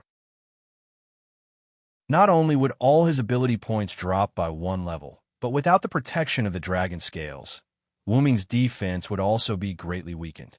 Although Wuming had almost given up on defending, when he was very close to Gorgon, Wuming's body had shrunk to his initial size. Compared to Gorgon, he was almost a quarter of Gorgon's height. "You're giving up? Are you prepared to walk into a trap, Hyunryong?" Gorgon said mockingly. Although that was what he said, Gorgon didn't think that Hyunryong would commit suicide. He must have some plan. Gorgon instantly controlled countless black snakes to surround Wuming and rush towards him. "That's good. What a coincidence. I said I was going to commit suicide." Wuming smiled. Then, the loon runes on his body lit up. That was the original 18th loon. Oct Eug Odin. How dare you? In an instant, with the release of the noble phantasm real name and Gorgon's surprised voice, Gorgon and Wuming's eyes fell into a white light. Rumble. In the distance, Uruk. Gilgamesh looked at a 7-colored energy pillar that rose into the sky and smiled. What a pleasant battle. This time, Gorgon lost. In front of Babylon, the vine barrier. Woo-woo, Funbaba looked at the 7-colored light pillar worriedly. Funbaba, who had a connection with his master, could sense that his master was in a bad situation. Babylon City, Nippur City. A few servants who were nervously moving the crowd between the two cities also saw the 7-colored light pillar and were stunned. Not only that, but the citizens who wanted to take advantage of the time when Wuming took Gorgon away were also stunned. They stared blankly at the scene. As expected of Hyunryong, Sama, he can actually do this. Shiro Amakusa praised. In the 7-colored light pillar, a huge source of power was the main body. The power of fire and frost complemented each other. The heavy earth and the light wind complemented each other. It was rare that the active life and the silent death did not corrode each other. This was the real great god seal. It gathered all the power of the Lune runes that Odin sacrificed one of his eyes. It was reproduced in Mesopotamia by Hyunryong, who replaced the Uruk. As for the problem of the noble phantasm, because Okdu Odin was a magic spell on the level of a noble phantasm, there was no reason why Silent Moon, who could use all the runes of Rune, would not be able to use it. After all, Wuming was not a servant that could be judged by the normal servant rules. Gorgon's scream came from the light pillar. After a while, the seven-colored light pillar disappeared. The smoke produced by the great god seal almost covered the entire northern battlefield, making it impossible to see the battlefield clearly. The great god seal, which contained the source of power, destroyed all the black snakes, including the black snakes beside Gorgon. Gorgon was naturally not left behind. He was burned by the great god seal. The powerful great god seal had an effect on Gorgon. At this moment, Gorgon's snake hair was destroyed. His scales were falling off. There was not a single part of his body that was intact. Blood was spurting out. Gorgon's huge snake tail was lying on the ground powerlessly. He was also weakly supporting himself on the ground with his hands. Gorgon, who used the sea of life's authority, also had the aura of the black mud in his body. Wuming's source of power that restrained each other was contained in the great god seal. There was no doubt that Gorgon's foundation was damaged. If it wasn't for the fact that it had a durability of A++, and that Gorgon was at the edge of the attack of the Okdu Odin, Gorgon would have disappeared in the colorful light just now. That guy, is he crazy? Gorgon panted slightly and sighed. The reason why Gorgon said that was because of the power of this move. Yes, Gorgon's foundation was damaged, and he was about to die. However, what would happen to Wuming, who had imprinted the origin of the 18 Lune on his body and detonated it? Without a doubt, the answer would be to leave. This was also something that Gorgon did not expect. Wuming would risk the consequences of leaving to detonate himself and die together with him. Yura Hyunryong, I admit that you won this time. Gorgon closed his eyes and said lightly. However, your plan did not succeed. Even if you hurt me like this, give me a few months and I will be able to recover. Without the Uruk, you can only wait to die. Gorgon suddenly opened his eyes. A scarlet light flashed. I'm sorry, I haven't left yet. A voice came from the surrounding smoke. Then, a golden chain wrapped around Gorgon's neck and pulled him to the ground. Chapter 409. How was this possible? How did you survive that level of explosion? Gorgon lay weakly on the ground. His tone was abnormally terrified. After all, even without the power of origin, the Okdug Odin that had been planned for a long time was enough to blast Gorgon half to death. And how could Wuming be fine in the center of such an explosion? You're right, I couldn't have survived the explosion just now. Wuming said lightly, then walked out of the smoke and dust to Gorgon. The moment Gorgon saw Wuming, he was relieved. Wuming had already returned to his human form from his dragon form, and seemed to be fine. However, that was only possible if one ignored Wuming's transparent body and the Holy Grail that was exposed in his heart. Caught the power of the Holy Grail and barely survived. Gorgon grabbed the golden chains that bound him. At this moment, Gorgon looked extremely weak, and after a few movements, he gave up. Wuming, who should have left, didn't. That was because he caught the power of the Holy Grail and forced himself to stay here. But looking at Wuming's appearance, he probably wouldn't even last a minute before leaving. A minute was very short, so short that Gorgon couldn't hold on, but a minute was also very long, so long that Wuming could kill the weak Gorgon in a minute. The current Gorgon was at the end of the light crossbow. No, perhaps not even at the end of the light crossbow. Even if Wuming was about to disappear, Wuming's current state could be said to be the final radiance of the setting sun. It should be known that the final radiance of the setting sun was everyone's strongest moment. In this short period of less than a minute, it was enough for Wuming to kill Gorgon. As expected, this is the end of my road. Gorgon gave up struggling. Like a curse, being suppressed by heroes. This was the unchanging end of the path for demons.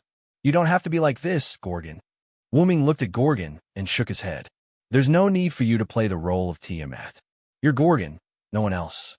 How can you win if you run away and deny yourself? I hate people like you who run away. Wuming explained why he hated Gorgon so much. Is that so? I see. Gorgon finally understood before he died. Wuming looked at his body. It would disappear in a few seconds. I don't have much time left. Since you've already understood, then go in peace. After Wuming finished speaking, he raised his left hand that was not holding the chain. His left hand instantly transformed, and an incomparably huge dragon claw appeared. This was the effect of Wuming's noble phantasm. The claw that was condensed with magic power clawed at Gorgon's chest, where the spirit core was located. However, just like in dramas, as long as the opponent was given an explanation before he died, he would definitely lose. Just as Wuming's huge dragon claw was about to pierce Gorgon's heart, the silver chain instantly wrapped around Wuming's dragon claw and Wuming's body. Mother, are you all right? Enkidu suddenly appeared and shouted nervously. You're in luck, Gorgon. Wuming's body began to disappear from his feet. The golden heavenly lock that was binding Gorgon also turned into light spots and disappeared. Ah, that's right. I have an underling who cares about my mother. Gorgon was no longer obsessed with Tiamat's identity. Gorgon slowly got up and looked indifferently at Wuming, who was about to disappear. Enkidu did not know why, but he also looked at Wuming. Through his eyes, Wuming could see that he did not have the heart to do so. You've won this battle. In the following days, I won't come out of my temple in the north until I fully recover. Wuming pursed his lips helplessly. Gorgon would not be able to recover from the damage caused by this battle without a few months. If she dared to show up, she would be attacked by the other servants. If Gorgon was seriously injured, the servants summoned by Gilgamesh would be able to kill her. I will only send out monsters. I will not appear in person. Consider it your reward for winning. After all, Gorgon had her dignity. She would restrain herself if she lost. However, the one who died was not her, but the winner, Wuming. Therefore, Gorgon would not give up on invading the Uruk. As you wish, Wuming said indifferently. After Wuming finished, Gorgon left toward the north, leaving Wuming's head and Enkidu's head behind. Looking at Enkidu, who did not leave, Wuming opened his mouth. Although I don't know who you are, I can see that you're not a bad person. It's just that your standpoint is different. Wuming smiled at Enkidu. Enkidu was somewhat flustered and blushed. If it's possible, I hope that you can take care of this holy grail. Wuming finished speaking and completely disappeared. Clang! The holy grail that was located at Wuming's heart fell to the ground. Enkidu thought for a moment, then walked to the place where Wuming disappeared, picked up the holy grail, and left. The city of Babylon and the city of Nippur were in the midst of population transfer overnight. Because of the commotion caused by Wuming and Tiamat, people were not in the mood to sleep. Coupled with the monster crisis, people were constantly moving people under the arrangement of the servants. Because the monster horde and Gorgon attacked in the middle of the night, it was almost a few hours before the battle between Wuming and Gorgon ended. Shiro Amakusa stood on a tall building in the city of Babylon, which had almost completed its population migration, and looked at the battlefield where Wuming and Gorgon had settled down in the distance and did not speak for a long time. Did Hyunryong win? Leonidas appeared behind Shiro Amakusa and asked Shiro Amakusa. Shiro Amakusa nodded and then shook his head. Hyunryong won, but he also left. Gorgon lost, but he is still alive. This was what Fuma Kotaro said after collecting information. In fact, in the current situation, Wuming undoubtedly lost. Now, almost all the servants who saw Gorgon's real body knew that it was not Tiamat who gave birth to the monster, but Gorgon who got Tiamat's personality. Let's go. The north wall is almost finished. It's time to retreat. Then, the three of them left Babylon. Nippur was the same. After Okita Soki and Ba Guzan finished guiding the residents of Nippur, They looked into the distance. Hyunryong, Sama failed. Okita said in a low voice. However, knowing that Tiamat is actually Gorgon is quite important. Hyunryong, Sama's sacrifice was not in vain. Baguzin said firmly. Let's go. It's time to return to the North Wall. Uruk, Tower of God. Siduri stood unnaturally beside Gilgamesh, assisting Gilgamesh in handling government affairs. It's almost time to recover, Siduri. Gilgamesh suddenly said. Yes. I'm sorry, King Gilgamesh. Siduri said apologetically. Hyunryong is not dead. It's just a clone that died. Gorgon was seriously injured. Now we have the advantage, so cheer up. Gilgamesh reprimanded. Yes, King Gilgamesh. It's just that I don't know where the Holy Grail is. I have to find it as soon as possible. Gilgamesh said to himself. Then the sun rose. A new morning sun. Gilgamesh did not know what he was referring to. Looking at the rising sun, Siduri's heart was also active. Hyunryong had done a lot for Mesopotamia, and the rest was left to them.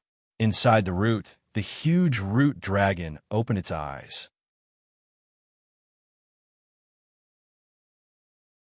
Chapter 410. Within the root, Wuming opened his eyes. I forgot about the variable using Enkidu's body. The Heaven Lock is very effective against me. After all, Wuming's Rider-class clone had extremely high divinity. Even if he had used brute force to break free, Wuming's spirit base would have been destroyed. I'm sorry, Lord Wuming. I didn't help. Enkidu's voice sounded. Wuming looked at the chain on his arm. Of course not, little Enkidu. Didn't you win effortlessly against the Quetzalcoatl? As for the end, you were focused on restraining Gorgon, so it's understandable that you didn't notice the other Heaven Lock coming. After all, an injured beast was the scariest. It was hard to guarantee that Gorgon wouldn't recover before death. That was why Enkidu had used all his strength to restrain Gorgon and didn't use another chain to deal with the other Heaven Lock. Also, we've done enough. Let's leave the rest to Gil and the others. Don't forget that Tachika and the others are also working hard. Don't worry too much. Wuming laughed like an optimist. Looking at Wuming like this, Enkidu felt a little helpless, but he didn't say anything. As long as you're happy, Lord Wuming. Enkidu's tone was light. As long as Lord Wuming didn't feel like he was a burden, it was fine. At this moment, Wuming, who was inside the root, sensed something outside. Did those guys become active because of the influence I caused in Mesopotamia? Wuming opened a lens in front of him, and countless black substances rushed over. Naturally, it was the root black soil that was attacking from outside. But if they only rely on numbers, they're like moths to a flame. How strong was Wuming now? Before coming to the origin, Wuming was no longer afraid of the origin black soil. Now, Wuming had stayed in the origin for quite some time. For Wuming, who could absorb the power of origins to strengthen himself, being inside a great origin was the same as entering a device that could endlessly increase his strength. Wuming sat on the platform at the center of the great source and closed his eyes. In an instant, a blinding white light shot out from Wuming's body, penetrating the origin as if it was nothing. The white light penetrated the origin and went outside. Like the exterior of the universe's great origin, countless pieces of black mud surged forward one after another, like the surface of an ocean in the midst of a storm. However, when the pure white light came into contact with the source of the black mud was like a flame that had come into contact with water and was instantly extinguished. Countless black origin mud were constantly swallowed and destroyed by the pure white light. However, the black origin mud seemed to know no fear and continued to surge forward. It didn't take long for the surging black mud outside the great origin to be completely destroyed. The space outside the great origin regained its mystery and tranquility like the universe. I have to say, if the black origin mud had attacked me while my consciousness was shifting to the servant's clone, the defensive device I set up would have been useless. Then, Wuming looked at the back of his dragon claw, which had a black dragon-shaped imprint on it. Crackle, crackle. A bolt of lightning streaked across the back of Wuming's dragon claw and erased the black dragon-shaped imprint. Wu-ming had already memorized the world coordinates of the singularity, so he no longer needed the black imprint. The black dragon-shaped imprint was also responsible for the black origin mud's attack, which was why Wu-ming chose to dispel it. In that case, Kalas, stay behind and help me manage these defensive tactics in case those things attack me again while I'm asleep. If a large amount of black origin mud attacked here, while Wu-ming's consciousness was in the servant's clone, it would be really troublesome. If he chose to stay behind to solve the problem, it was very likely that the Great Origin would be attacked and Wu-ming's foundation would be affected. After all, Wu-ming still needed the power of the Great Origin to grow. If Wu-ming decisively dispelled the servant's clone, the Great Origin would be saved, but the problem in the servant's world would not be solved, which would be terrible. In other words, if Tachika Fujimaru was in a life-threatening situation, only Wu-ming could save her. What should he do if the Great Origin was attacked by the Black Origin Mud? Wu-ming couldn't make the decision to abandon Tachika Fujimaru, but he had to ensure that the Great Origin was absolutely safe, which made him very conflicted. Because of that, if Kala stayed behind and controlled the defensive tactics, Wu-ming would be able to safely carry out his tasks in another world. Understood, Master. Kalas indifferently replied.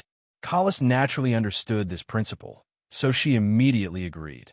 Kalas flew down from Wu-ming's head, turned into a machine that acted like a central device, and landed inside the Great Origin, on the platform that Wu-ming was lying on. The platform was very large, and Wu-ming's shrunken body didn't take up much space. I will help Master guard the house. A screen appeared on the device, displaying what looked like an electrocardiogram. As Kala spoke, the electrocardiogram began to jump. Even if she didn't understand, she had to accept it. Solving problems for her master was her duty as the master's magic attire. Well then, Enkidu will continue to follow me this time. Wu-ming then said to the chain on his dragon arm. Yes, Enkidu said excitedly. Puff. Kala spat out in displeasure. After a while, the shadow of a dragon left the Great Origin. But don't misunderstand, that wasn't Wu-ming's main body.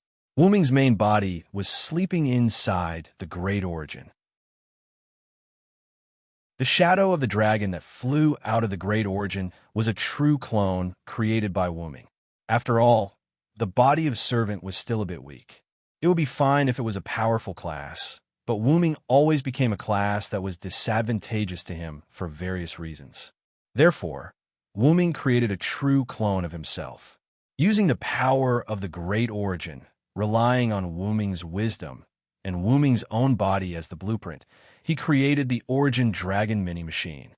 Just like the male version of the Gilgamesh doll made by Wu-ming, he put his consciousness into it and transferred his consciousness into it.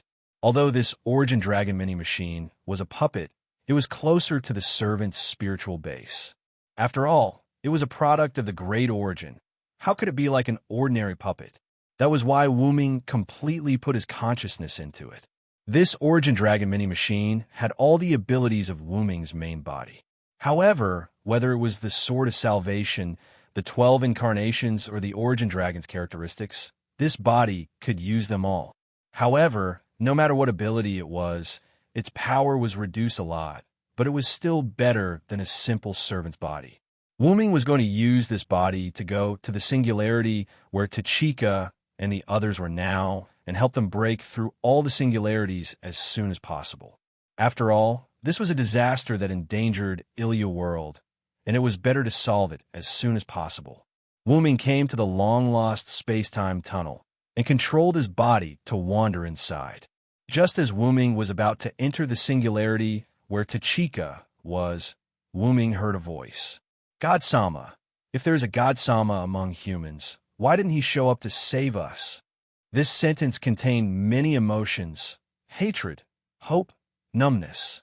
Wu-ming was attracted by these emotions, stopped moving, and thought, is this the strong longing of other worlds received by my body?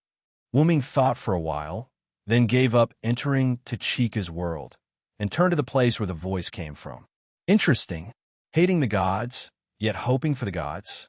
What kind of world is this? Let me take a look. Wu-ming opened the space-time portal of that world and went in.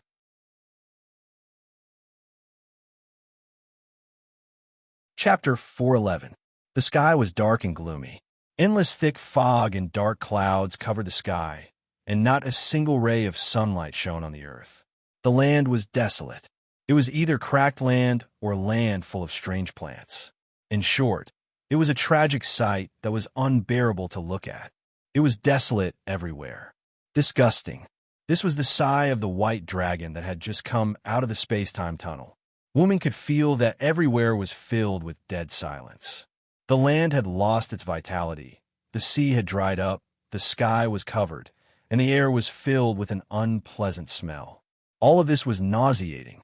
Wu-Ming flew in the sky, looking at the world that looked like the end of the world, and fell into deep thought.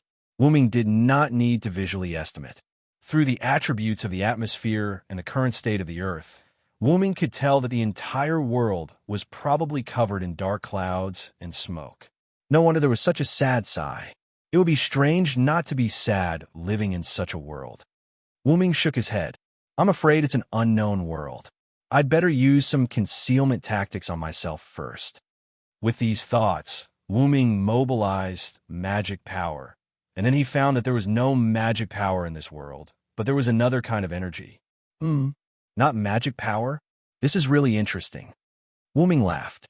The worlds that Wu-Ming had been to before were all worlds with magic power.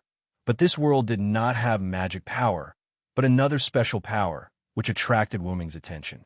However, this is not difficult for me. Several tactics appeared and covered Wu-Ming's body. The tactic that blocked detection was successfully used by Wu-Ming. Then, Wu-Ming looked around, found a place to land, and flew over. Boom! In a natural cave, a ball of white flame burst out from inside. Plop! A huge corpse that looked like a multi-legged centipede fell to the ground, then turned into dust and collapsed. Really? Why is there danger everywhere? Is there no safe place in this world?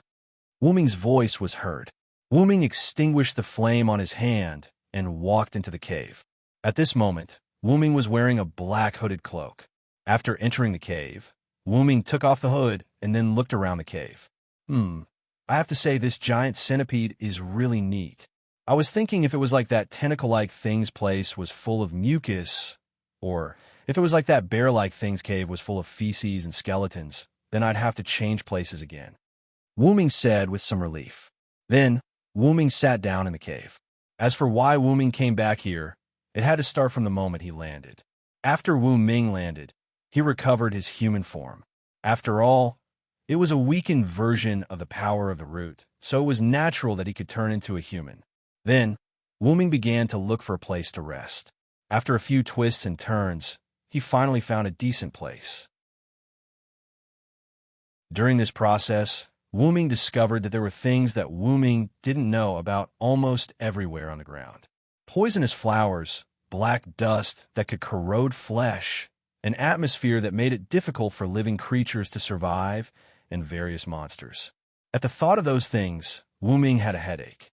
If humans can survive here, we'll be thankful to the heavens and earth. As for why Wu-Ming could use magic in this world without magic. After all, Wu-Ming was a dragon of the root, a noble and mysterious existence born from the root.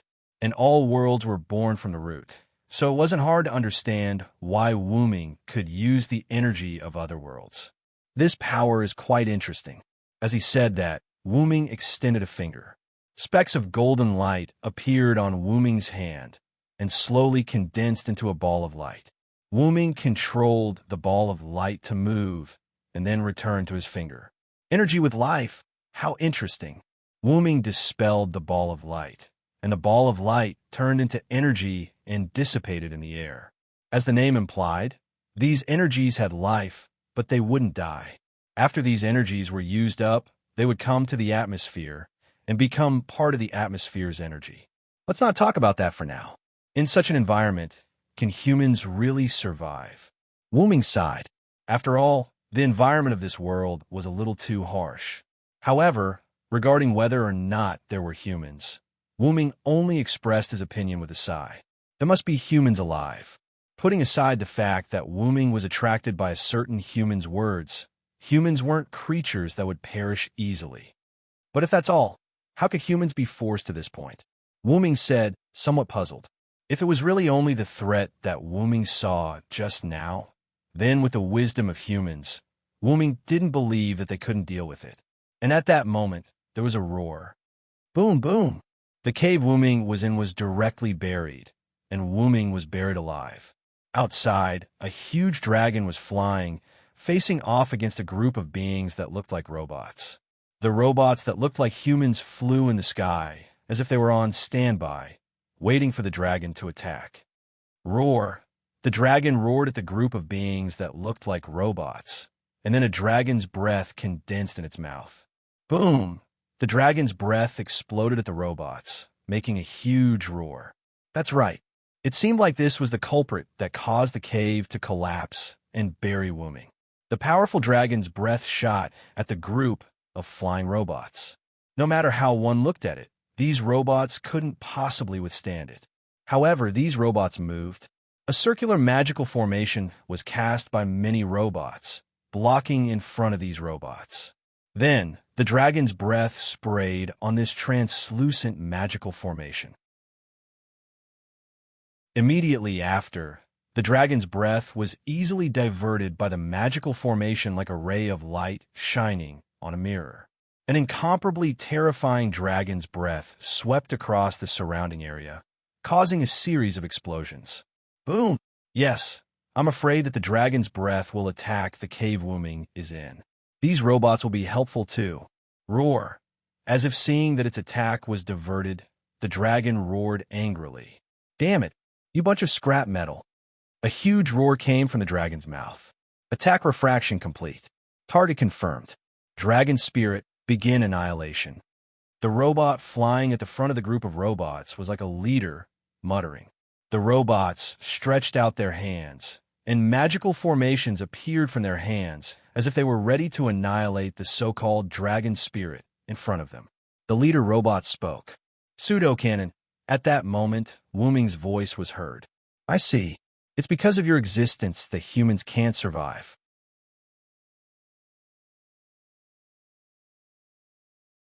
Chapter 412. Who's there? The giant dragon looked around and roared vigilantly.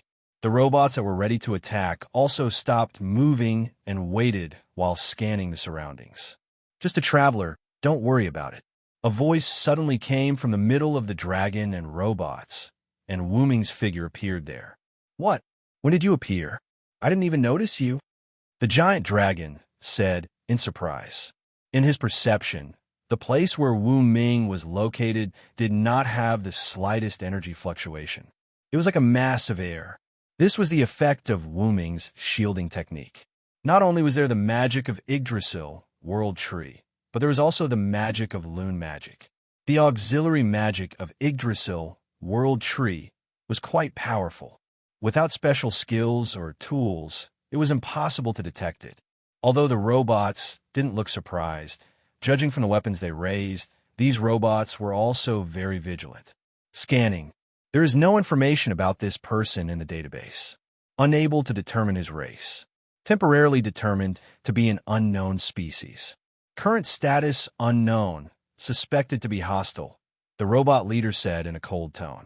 Forget about this group of Kikai species. Which race are you from? Do you want to poke your nose into my business? The giant dragon said in a rather irritable tone. Because it could not see the details of the enemy, it was even more irritable since it was already released from prison. Even the robots with the database could not find out Wu Ming's identity, let alone this giant dragon. Is this world divided into forces by race? The two sides are called dragon and Kikai species. Wu Ming looked at the giant dragon, then looked at the robots. Through the information exchange between the two sides, Wu Ming also understood their race.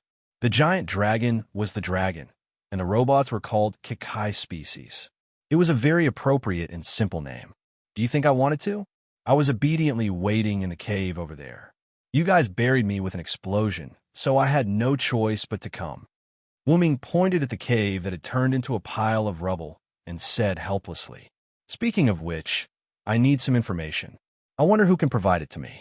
Just treat it as an apology. Wu Ming maintained his smile as he looked at the giant dragon and Kikai, waiting for their reply. This group has no reason to provide you with information. This group refuses, said the leader of the mechas. Even so, the group of mechas didn't make any other moves. They only maintained their defensive stance. However, for these Kakai species, as long as they didn't attack them, they wouldn't retaliate. However, to the arrogant and hot-tempered dragon elite, the colossal dragon elite, who thought highly of themselves and had a hand over information just because they provoked them, the colossal dragon elite thought, "Who are you? Do you want to die? If you want information, you'll have to survive my attacks first," roared the colossal dragon. Then it opened its mouth, and countless energy that was different from magic power gathered in it. Then it shot at Wuming. The scorching dragon's breath was shot at Wuming. The surrounding air had begun to distort due to the high temperature. Perhaps even steel would be melted by the dragon's breath. To be able to defend and reflect this attack, it seems that these Kakai species are not to be trifled with. Wuming looked at the Kakai species that didn't move and thought in his heart. Then Wuming looked at the attack that was coming at him. However, in the face of such a powerful attack, Wuming didn't do anything. Boom! There was a big explosion at Wuming's position, because the speed of this attack was really, to Wuming, too slow. Wuming's voice came from behind the colossal dragon. What? How is that possible? The colossal dragon was in disbelief. Although the Kakai species' faces didn't change much, their eyes that were constantly producing data also exposed their inner situation. This was the effect caused by Wuming using the Phoenix incarnation that was activated in an instant to teleport. However, because the body wasn't the original body, the duration of the Phoenix incarnation was reduced to 1 second. However, 1 second was enough for Wuming. Then it's my turn. Wuming smiled slightly and then began to chant. Seeing Wuming chanting, the colossal dragon was very disdainful. For the dragon spirit race that had extremely high magic resistance, if it wasn't the forest spirit race that was best at using magic, there was no need to pay attention to other people's magic. But I am the strongest and the one who holds all victory in my hands. No matter if it's a human or a devil, I will defeat any enemy that stands in my way. Seeing Wuming, who was just chanting, the colossal dragon felt a sense of crisis. It can cause me harm. And when Wuming finished chanting, the colossal dragon felt that something was wrong. I must stop him. The colossal dragon's inner alarm bell rang. When Wuming was chanting, the colossal dragon attacked. Die! The colossal dragon roared and turned around to wave its giant claws at Wuming. For the dragon spirit race that had extremely high physical fitness, in addition to using magic, its physical strength was also super strong. Except for a few races, almost no one of the races could take a claw from the dragon spirit race. However, when the dragon spirit race swung its claws at Wuming, Wuming raised his fist that was quite young for the colossal dragon. However, it was this hand that gave the colossal dragon an even more incomparably dangerous feeling. Because this body was weakened, Wuming was prepared to add a strengthening spell. You have shining yellow. Well, forget it. It would be troublesome if I accidentally killed you. However, after thinking for a while, Wuming stopped the strengthening spell. Just like Wuming said, it would be troublesome if he killed it directly. Wuming still needed information. Wuming's words naturally reached the colossal dragon's ears, but this made the colossal dragon even angrier. The colossal dragon swung its claws even faster. Then, the colossal dragon's claws collided with Wuming's fist.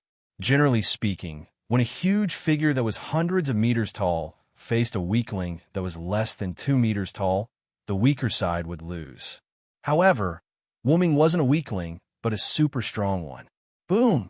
The colossal dragon that collided with Wuming's fist was slammed into the ground, leaving a dragon-shaped groove on the ground full of gravel. How is this possible? The colossal dragon that fell into the groove of the ground, its bones were broken. Some were even shattered, and it was almost unable to move. It said slowly in an unbelievable tone. Then the colossal dragon fainted. The unknown new species has a few powerful brute force. It is not recommended to face it head-on. Temporarily retreat. The leader of the mech armors analyzed and said, Then a diamond-shaped space opened behind these mech armors, and the mech armors began to retreat. Did I say you can go again?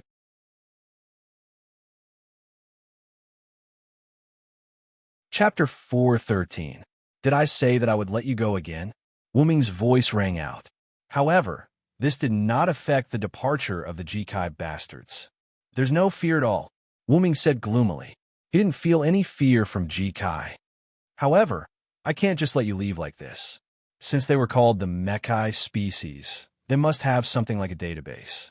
For Wu Ming, who wanted information, this was like finding a water source in the desert. He couldn't let it go. Well, but I don't need that many mecha seeds. As the leader, you're pretty good. After all, the leader usually had the most information, right? Little N. After saying that, Wu Ming cast Heaven Lock on leader Kakai, who had already entered the dimensional space. Bang! However, the Heaven Lock that had just entered bounced back out. What? Wu Ming was a little surprised. Although Heaven Lock was a non-offensive weapon, this was the first time Enkidu had failed to achieve anything. Putting away Heaven Lock, Wu Ming looked at the closed dimensional space and gave up on the idea of capturing leader Kakai. Perhaps the performance of the machines was different. Compared to the leader of the mechanical triumphant race, which had already closed its dimensional gate, there were a few mechanical triumphant races which had yet to close their dimensional gates. Looking at the speed at which they closed the dimensional door, this was more than enough for Wu Ming. Fear the one with wings. Evil people and powerful people are all afraid of me with wings. My wings will bring you a curse. Evil people can't hit me. After quickly chanting the incantation, Wu Ming instantly arrived in front of a randomly selected mecha triumph-type dimensional door and went in. Pseudo-reflex, pseudo-reflex. Accompanied by the emotionless robotic lowly voice, a barrier appeared in front of Wu Ming, who had just entered the dimensional door. When Wu Ming saw this barrier, he understood that the mechanical triumphant race could use a kind of reflex ability.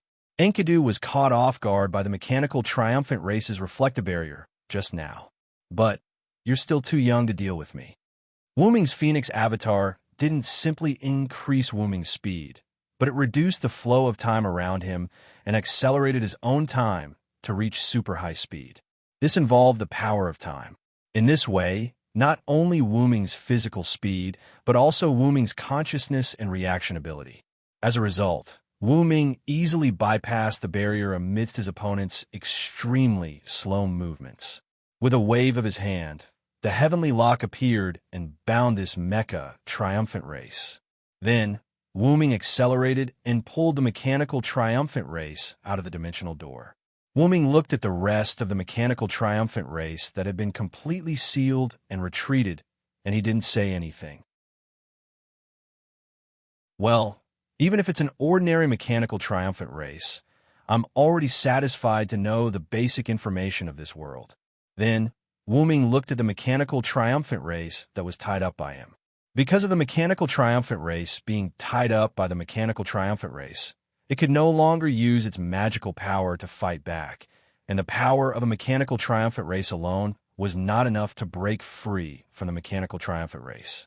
It was a female mechanical triumphant race, and it was a lowly of about 10 years old. A small part of its body was covered by metal armor from neck to chest. The entire lower abdomen and below thighs were all mechanical metal, and a large number of mechanical metal structures were exposed in the elbows, shoulders, waist, and abdomen. There were several mechanical wings behind it, which didn't look like they were used to assist in flight, but more like combat support.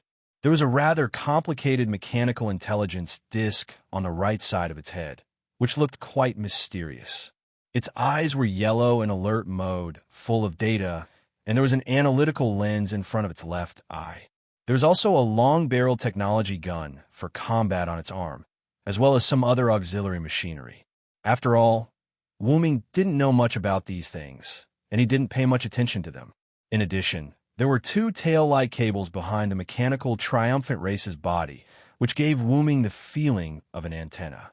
The most obvious thing was the gorgeous rose-colored knee-length hair of this mechanical triumphant race, as well as its beautiful face. Although her messy long hair looked quite unkempt, It gave people a very soft feeling. Wuming touched the mechanical triumphant race's hair, and sure enough, it was quite soft, but the toughness of the mechanical triumphant race's hair was super strong. Soft steel wire can be compared to this. Prompt: the connection has been cut off from this machine. You can't invade the connection through this machine. The mechanical triumphant race said. Sure enough, it's worthy of being a machine life. It was abandoned after being captured. Wuming said helplessly, but there was nothing he could do about it. According to reason, it was just an ordinary mechanical triumphant race member.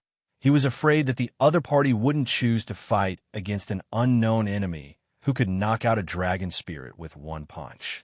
Often, a program machine system was the most rational existence. I can only say that it's worthy of being called a mechanical triumphant race. Wuming sighed. I received an order when I was cut off from the host computer to initiate the self-destruction program. I can't leave any information to the enemy. The self-destruction program, countdown, start dash, the mechanical triumphant race lowly said blankly, and then began to mumble. However, although Kakai was a robot, it was actually a product of mystery. To put it simply, it was not a science, it was still a magic. Question: the self-destruction program can't be started. The elf can't be used. The self-destruction program failed to start. Mechanical triumphant race said faintly. Of course, your body's energy has already been restrained. How can you use your ability? Wuming couldn't let the database that he had worked so hard to obtain run away. I repeat, I will not provide you with any information. Mechanical triumphant race looked at Wuming indifferently and did not do anything else. With such a tough attitude, it's impossible to get any information. After all, no matter how hard you torture a machine, it would only make others think that you're destroying her, which had nothing to do with the abandoned mechanical triumphant race. Collis is not here. It's a bit inconvenient. After all, Collis was similar to mechanical triumphant race, but Collis was not as emotionless as mechanical triumphant race. Since being tough didn't work, Wuming didn't force it. After all, there was still someone over there who could get information. With that in mind, Wuming looked at the unconscious dragon over there. Then, Wuming said to the mechanical triumphant race, "If that's the case, then I won't get any information from you. Tell me your name first. The order you received was not to leak information, right? Things like names can't be considered information. After all, it's not easy to address someone without a name." After pondering for a moment, the mechanical triumphant race spoke. Mechanical triumphant race serial number C207PR 4F5079. What I want is a name. Don't you have a name? Wuming was even more helpless. Were the mechanical triumphant race really just machines? I don't understand. The mechanical triumphant race was silent. After a moment of silence, mechanical triumphant race spoke again. Question: what about Hubletus? Let's call her that for the time being. After all, this was a name she gave herself, so she would use it as such for the time being. Although it didn't look like a name at all, then Hubletus as the price for not getting any information from you. You need to follow me. Do you agree? Wuming looked into Hubletus' eyes and said, "Agreed," Hubrick said curtly. "Then, let's see what we can get out of this giant dragon." Wuming looked at the giant dragon.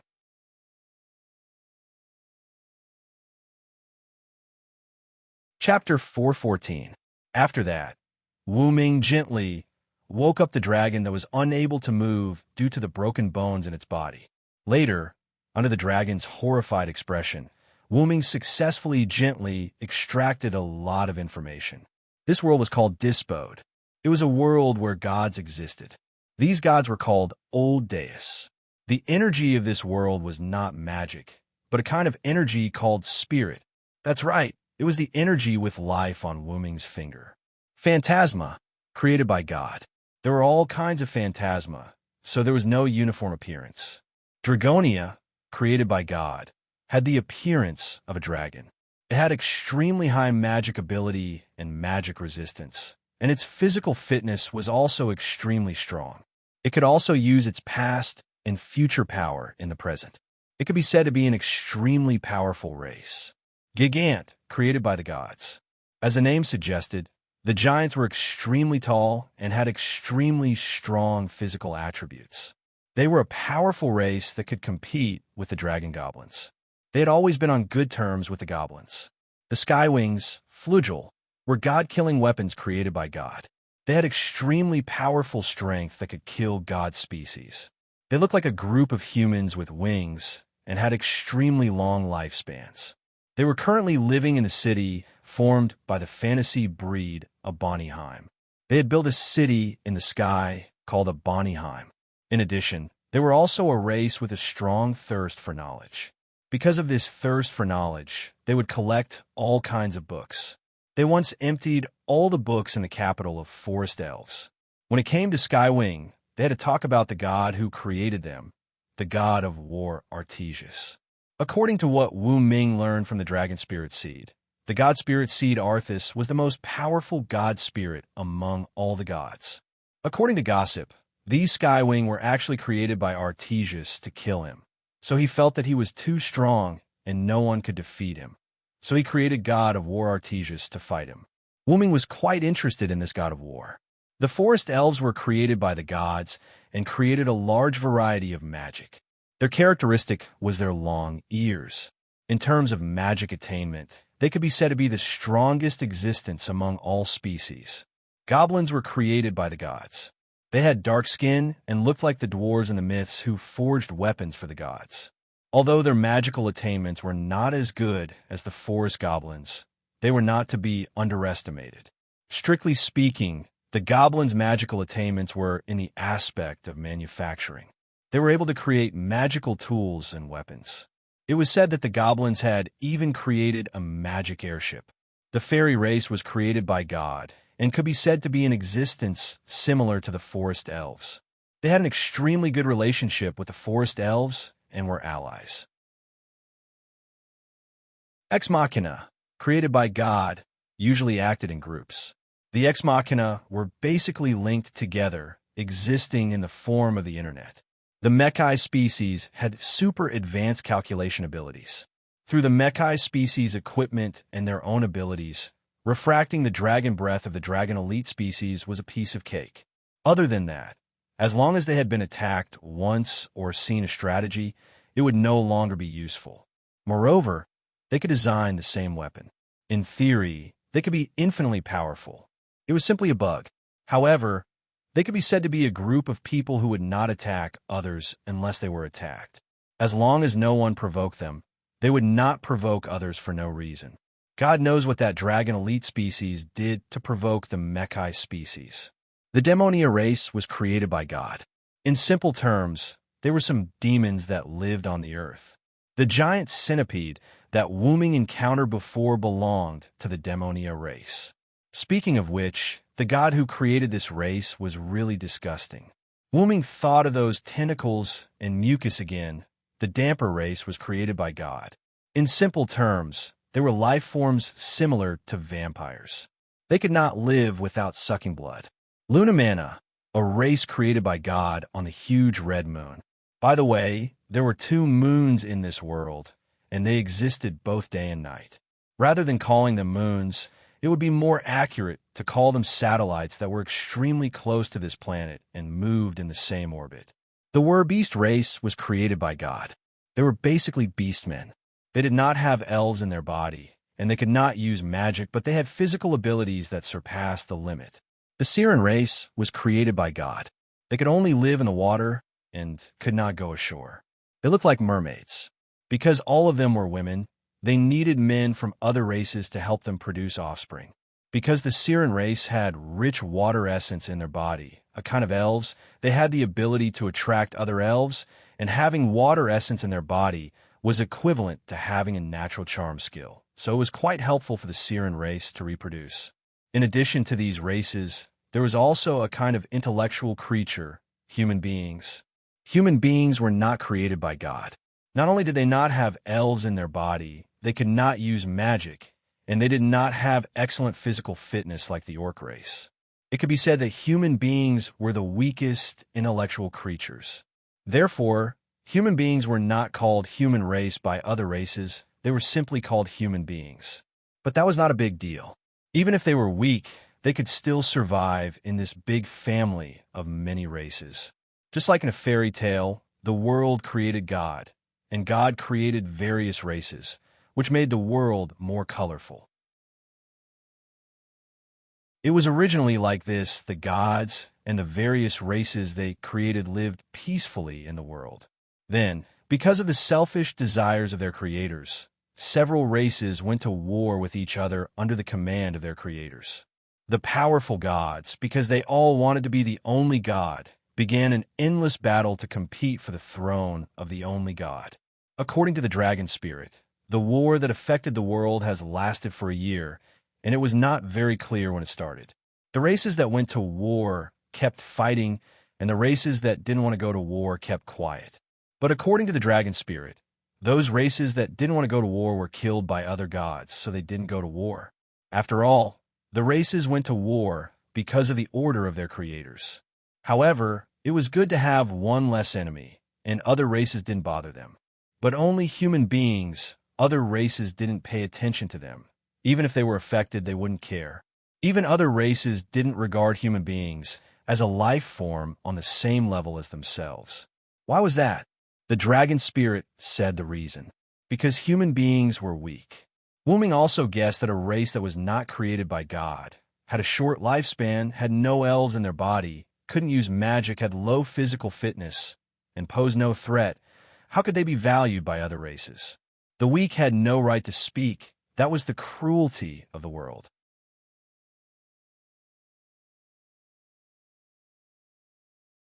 Chapter 415. This is also why I heard that sigh. Wu Ming was relieved. How could he be willing to be looked down upon and trampled on like this? However, even so, humans continued to exist and survive in this world war that had lasted for tens of thousands of years.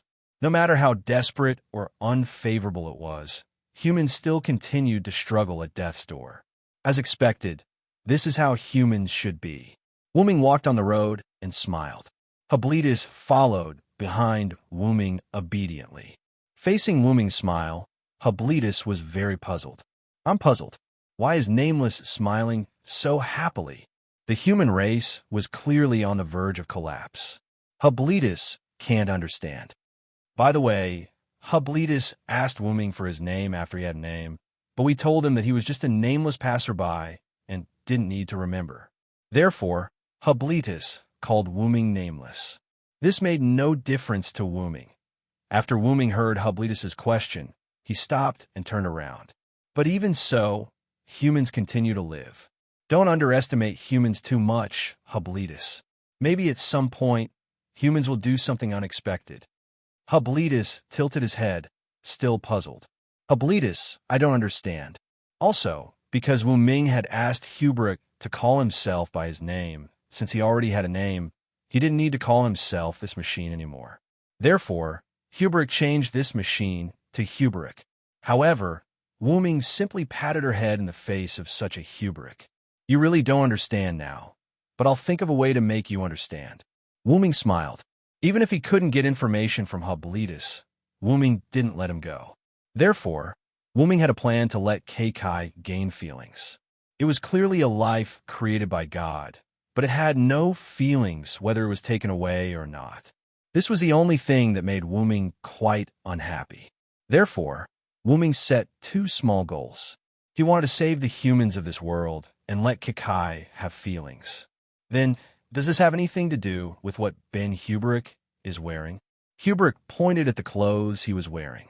Wu Ming took out a large hooded cloak that he had used for adventuring in the past from the Golden Ripples, modified it, and put it on Hippolytus.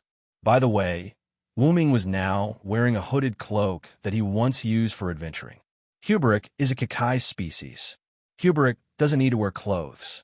He doesn't need to hide his identity when he's by John Doe's side. Why should he wear clothes? After saying that, Hubrick tugged at his clothes again. As everyone knew, because of the Keikai species' consciousness and their mechanical bodies, the Keikai species basically didn't wear clothes.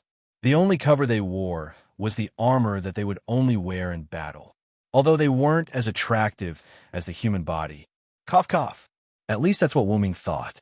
No matter what, he wouldn't be in heat because of a blow-up doll. Moreover, Wuming was going to let Huberic gain feelings. First of all, he had to let Huberic have a human sense of honor and disgrace.